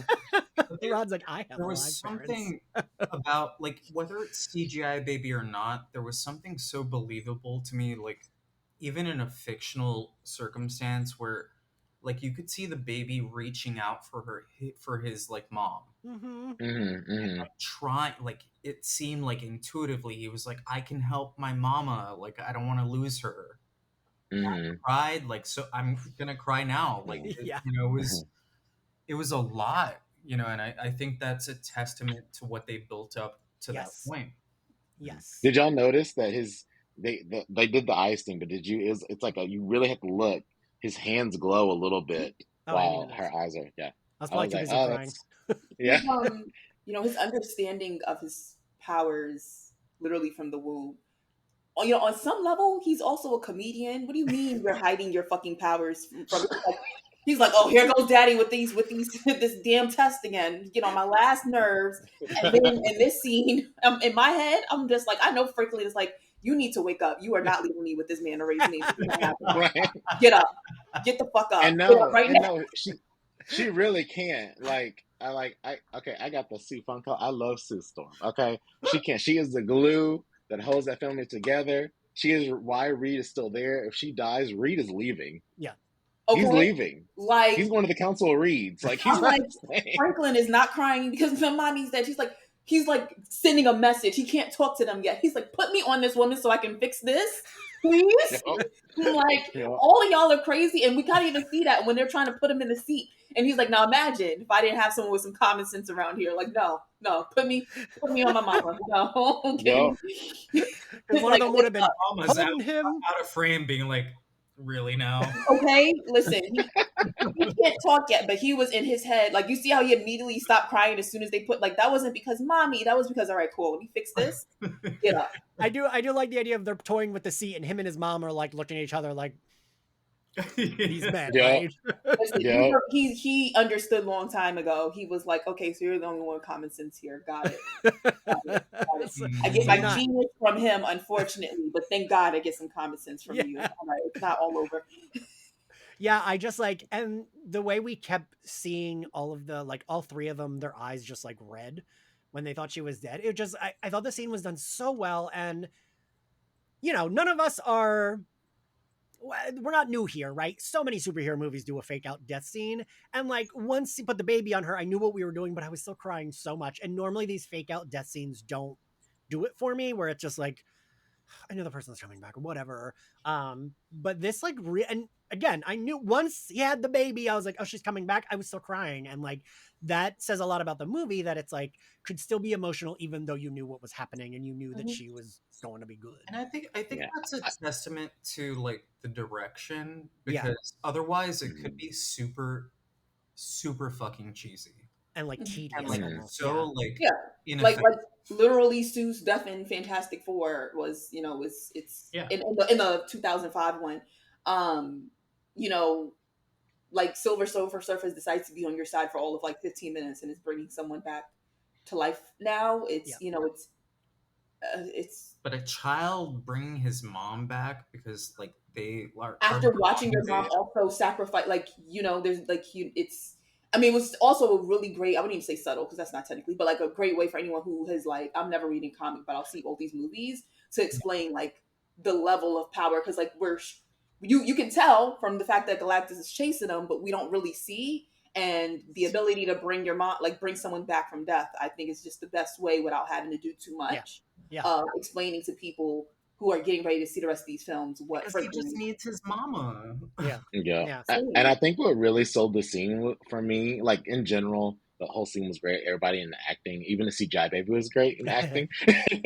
But Pedro Pascal, his emotional response to his wife dying and his vulnerability. Like I was even crying when she got back, and I don't really cry in movies. Like I'm not. Men definitely need to cry. Men hearing this, gay, straight, whatever, you need to cry. I'm not a big crier, but I advocate for it. But I was crying, especially after she got brought back to life, because he was just like selling it so well. Like You his hadn't, wife really yeah. did die. Like that, he was in character. That was Reed Richards, And for and it I to be just. the moment that we see that really like worked. Like if we're gonna give Mhm, one moment of emotion, yeah, he loves Sue. That's like all of y'all said earlier, like that is the person that he loves. Like he does not really love a lot, but he like it showed how much he truly loves this woman. And I do think a lot of couples work well because they're opposites. I do think like my parents are married. They got married in 3 months after meeting. They were married until my mom died. Like, and my mom was very emotional, very like vulgar, and my dad was like from a very, very, very, very, very, very, very conservative white family. Um, thought my mom was a foreigner, didn't like that he was marrying a Puerto like very full opposite. And I think they showcase that well why that can work with these two mhm, because Sue told him when he was getting on her nerves but she still loved him. She would be like, "Shut the fuck up! I don't want to hear what you have to say about this. It's pissing me off." But we didn't get the feeling like, well, now she's going to leave this. It was just like she loves him. mhm, She's telling him how he's making her feel. She needs a little space, but it's But we're it's also like cool to see the other side of it where I could believe that she would have an affair with other characters like because she's Namor. not given the love she deserves. Yes, Stan. mhm, yes. Which I it reminds so like saying this about their dynamic reminds me of one of my favorite Sue Storm moments in the comics. I know this storyline is not that beloved. Is in Civil War like when they've killed what is that? I forget the character that the giant guy. It's not Giant Man, it's the other guy. Um he's an I forget Ant-Man and too. Wasp, that character. But like when he dies and she puts up the shield to protect the side that she is not fighting for and she tells them to get out and she like puts up the big shield and looks at Reed and says, "Don't even say a goddamn word to me," and just walks by him. Like I think that's like for me that was like such a good encapsulation of her, where like she's not on their side, but no, she's not letting you have this robot possibly kill the heroes. So she's gonna protect Mhm, them, and then she's gonna say "fuck you" to her husband because that's not how she operates. She doesn't operate on like well logically, and I really liked that, and I liked we even get her like I think in Fantastic Four, she writes a note to him where she's like, "I'm leaving you. We're not like divorced. I'm leaving you because I need space. I don't like what happened." And I really like that. I don't know, like the only equivalent I can think of is in Harley, the Harley Quinn cartoon, Harley and Ivy, where like they will have their issues, but it's not. We're not like, oh, they're getting divorced or oh, they're. It's just like, hey, you're really pissing me off, and I'm going to tell you why you're pissing me off. I love you, but you are really fucking pissing me off. And that's how I try to operate within like with my friends, with my family, where it's like I can yell at you and tell you I'm really fucking mad, but there's never a point when it's like, but I don't love you or like, like I don't know. I like that. Ultimately, they sowed the seeds within this film that like could lead to really interesting stories in the future. I also Yeah. really appreciate that this seems to have flown under the radar of like the incels who are like, oh my god, all these Marvel films with women leads is Yeah. terrible. It's like, okay, like enough with that like rhetoric. It's like If y'all saw the most comments, of them, honestly, from like I loved Black Widow, I loved the Marvels, I loved, mhm, anything with Yelena. It's like, enough with that kind of like BS where it's like, review bombing or whatever because a woman is has agency. It's like so it, gross. if y'all saw the comments I've been getting, I did like a bunch of Superman meme posts. Oh my god, the comments are like I'm about to turn into the Joker every day. It's like at least 20 new comments of someone a conservative mad that Superman is woke or a conservative mad saying no one called it woke. What are you talking about? And like just like a flurry of both of those comments and like or someone mad that there's like a jokey comment about Lex being in love with Superman, being like, "You gay people make everything gay," and it's like, "Oh my god, shut up." So I am surprised that this movie has not gotten. I think people are too worried, still being mad at Superman, to be like mad at this. But um, so Sue comes back. We kind of wrap it up. We get the cute scene that you mentioned, Ashley, of them trying to get the chair in. Um, then we get our credits scene. Ashley, what'd you think? Yeah, I like how you just knew to go to me first. Um, so I don't know if you guys also saw that in the rolling credits when they titled the theme music that was playing at that time. It's Doom with a question mark. Oh, Um, Mhm, and mhm. so that actually, like, to me, is a much bigger deal than the actual credit scene itself. And we actually skipped over this, but as we were talking about Sue's, talking to peace treaties and oh stuff yeah. like that, we saw the scene of Yeah. Latveria where no one was sitting there, and that was the first Mhm. allusion of alluding to Doom. But that Doom question mark thing is more so on my mind than actually seeing Doom's I mask. I'm didn't see that. grateful. I'm grateful that they knew better than to give us a Fantastic Four and give us. I thought that Latveria was going to be the only thing we got, but thank God. Um, but I think both two choices here in them not giving us his face, even though it's been confirmed it is Robert Downey Jr.'s Doom, but them still strategically deciding not to give us his face and then us getting that question mark, I think that's very, very important. And then also Robert Downey Jr. recently posting comics, and the comic he chose to post is one in which someone else is Doom. Now they go a Mhm. certain storyline with the comic that he went. I don't know for sure if they would. I feel like, I mean, maybe I'm giving Robert Downey Jr. more credit here, but like he was promoting his son's music, and in the comic that he was posting, it is Doom's like adopted son, I think, in that comic, who Mm. is like Mm. who was being raised as like his protege, sort of thing, and that. But like, so I'm like, maybe that was more so. But I think right now the only thing that matters to me is just that in that comic, it's not the Doom that we know who is Doom, and then we also get this credit scene where there's a Doom question mark. I know people have been concerned that we're getting the what if story Yeah. where Tony Stark and Doom have switched minds. I don't think we're getting that, or at least Mm-mm. in heaven's name, I'm doing all I can to make sure that I'm doing my part. I'm doing my best. I don't think that's what we're getting, but I do feel if I was to guess, I don't think we're getting the Doom that we would see. And like I'm sorry, like no matter how Doomsday go, we're getting a Doom in the next Fantastic Four two and even three, like Mhm. because that's just we may get some other villains in there. There's going to be some Doom, like that just has to be what I don't think it'll be Robert Downey Jr. Dooms in those films. I also Oh. think it's more interesting if they play around with some stuff because, like, maybe in this universe they have a Doom from Latveria, but maybe that helps them in Doomsday. Whatever Hmm. it might be. Yeah. I think a lot of our Yeah. characters have dealt with maybe some multiversal stuff, and we don't know again, but I think having that knowledge could be like really cool to see play on screen. Because especially we just swore up and down due to that Thunderbolts end credit scene. Everyone thought, oh, they're definitely losing that fight.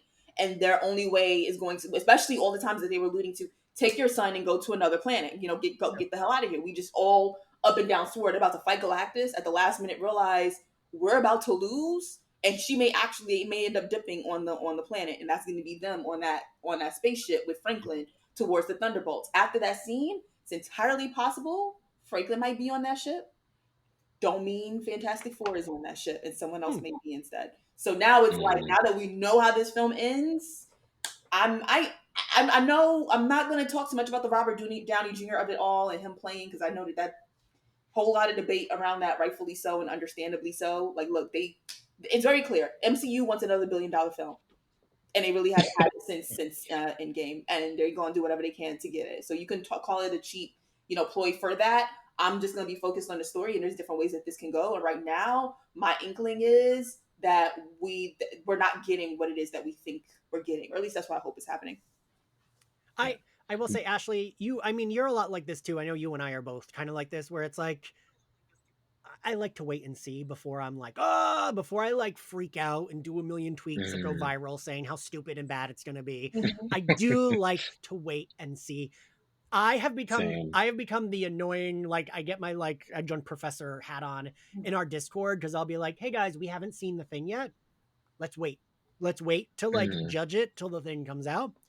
I agree with you, Ashley, where I'm kind of like, on the casting of him, but I'm like, let's see what it happens, and maybe I'll hate it, maybe I'll love it. Because like I think of a lot. I don't know if y'all remember when, um, I think Laz, you mentioned this when Human Torch was cast. A lot of people were so mean about him and they like were. saying he was ugly and like, oh, he doesn't. And it's like, For most of these people, and I do want to recognize, I know that we have been going on for quite some time, but we haven't really represented Eben Moss Bacharach as Ben Grimm as much in this Yeah. discussion, but I felt like he did a really great job. Um, and again, like the casting across the board was always under scrutiny. yeah, It's like until you see it, you don't know what you're gonna get. And I yes, think that he did a great job as Ben. Yeah, he could have had, you know, like more story, but I think that that will come by nature.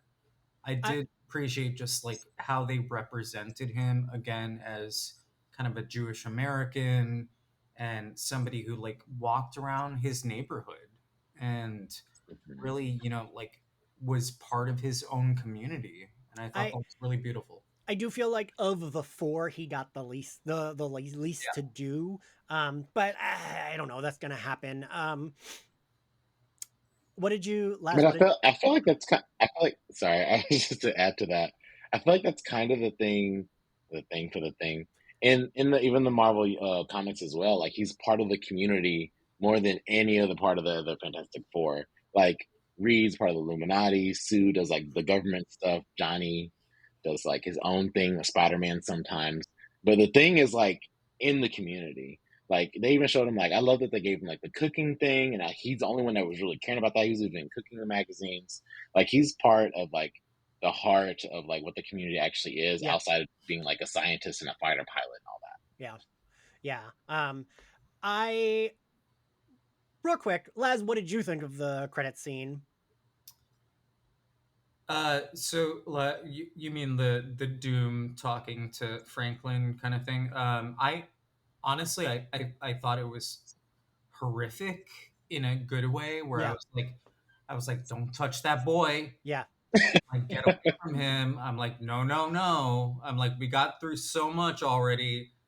Leave him alone. yeah. I did feel a little right where it's like we just went through all this with the baby. Don't like. that. Having Mama see it, I was like, no, no, no. She's gonna come after you. But I also had faith that like, oh well, she'll kick whoever's ass is like near her kid. But Rod, would you? I liked it. I felt it wasn't silly. It wasn't Yeah, just like a stupid tease. Like we already know what's coming in the future, so it's like it just upped the yeah, stakes a little bit for me. Where I was like, oh no, no, no, don't touch the babies. yeah. Rod, what'd you think, Rod?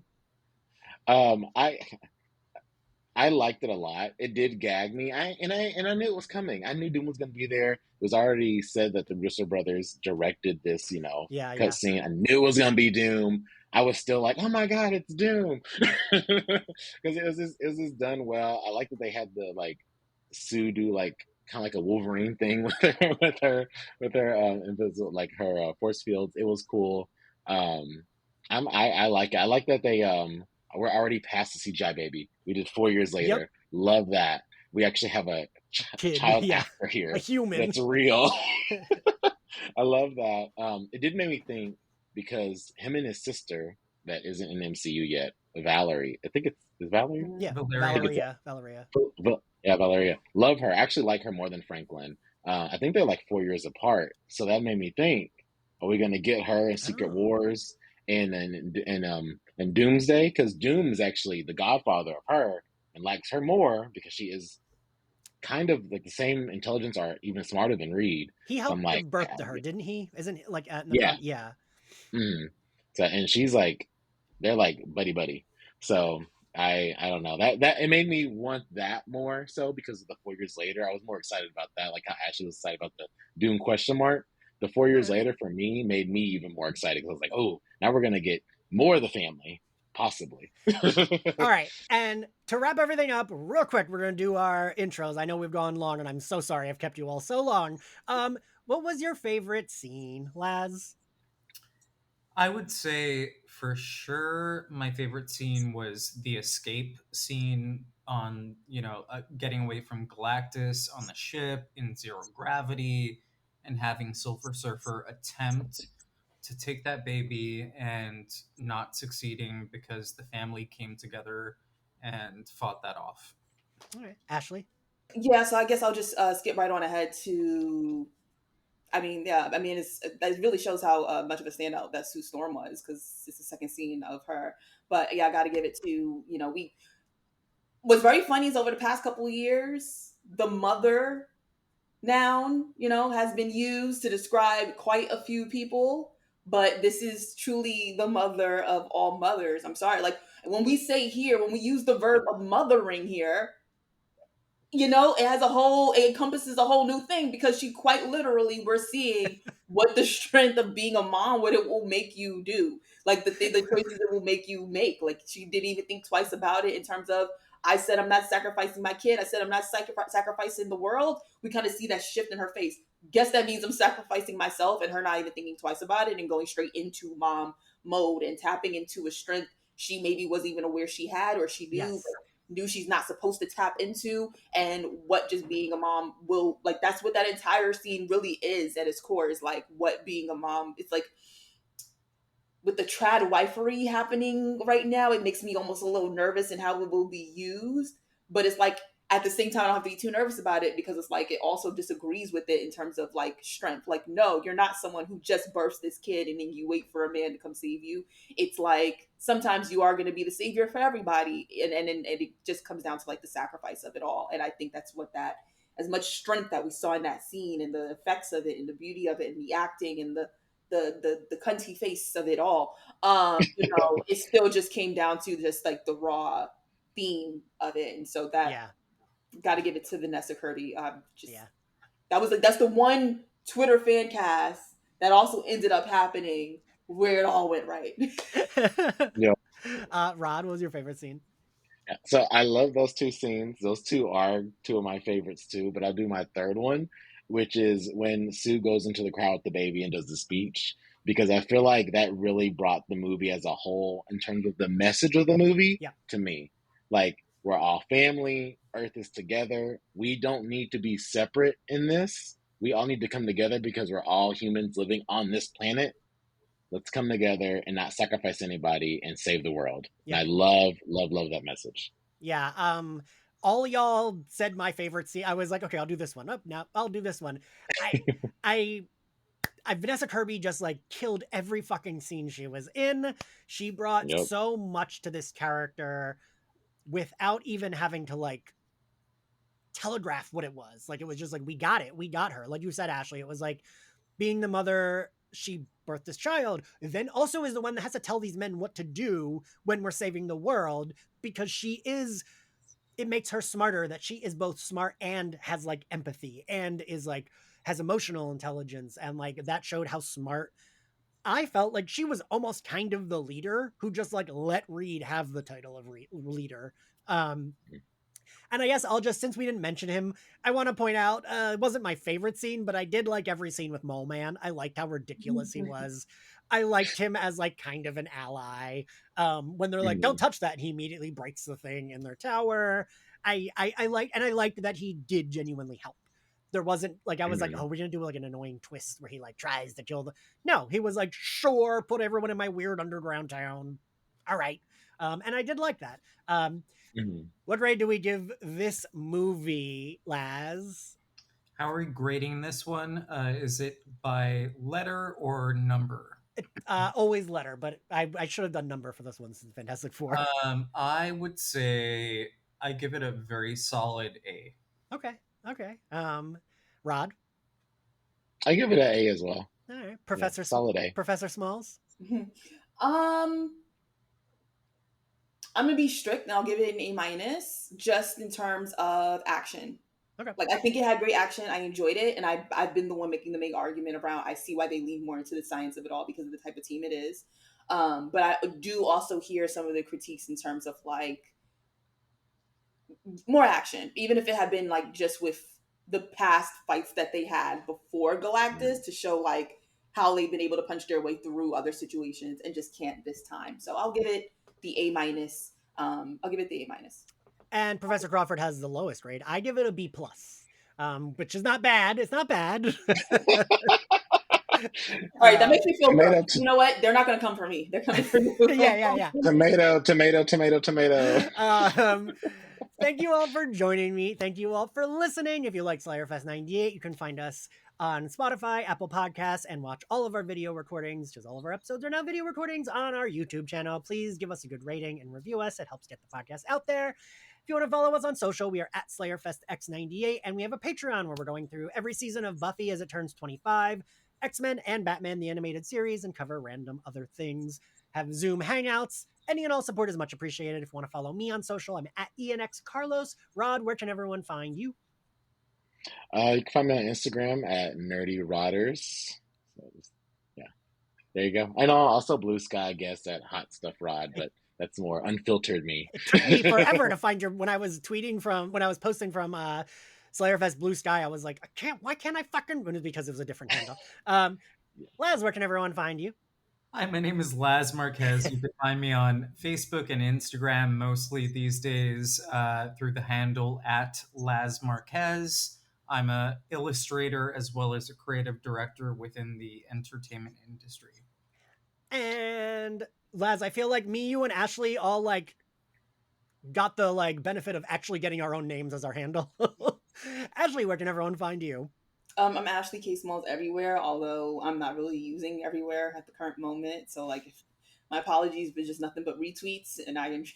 But yeah, but it's Ashley K Smalls everywhere. I would say probably I am the most active on TikTok. I am gonna try and get back into doing like reviews and stuff like that on there, because everywhere else is very I don't even know if I can use the verb and the adjectives I want to use. It's very, very so. Ashley K. It's very naughty. Not great. Yeah. All right. Well, thank you all for joining me, and we'll see you next time. Bye.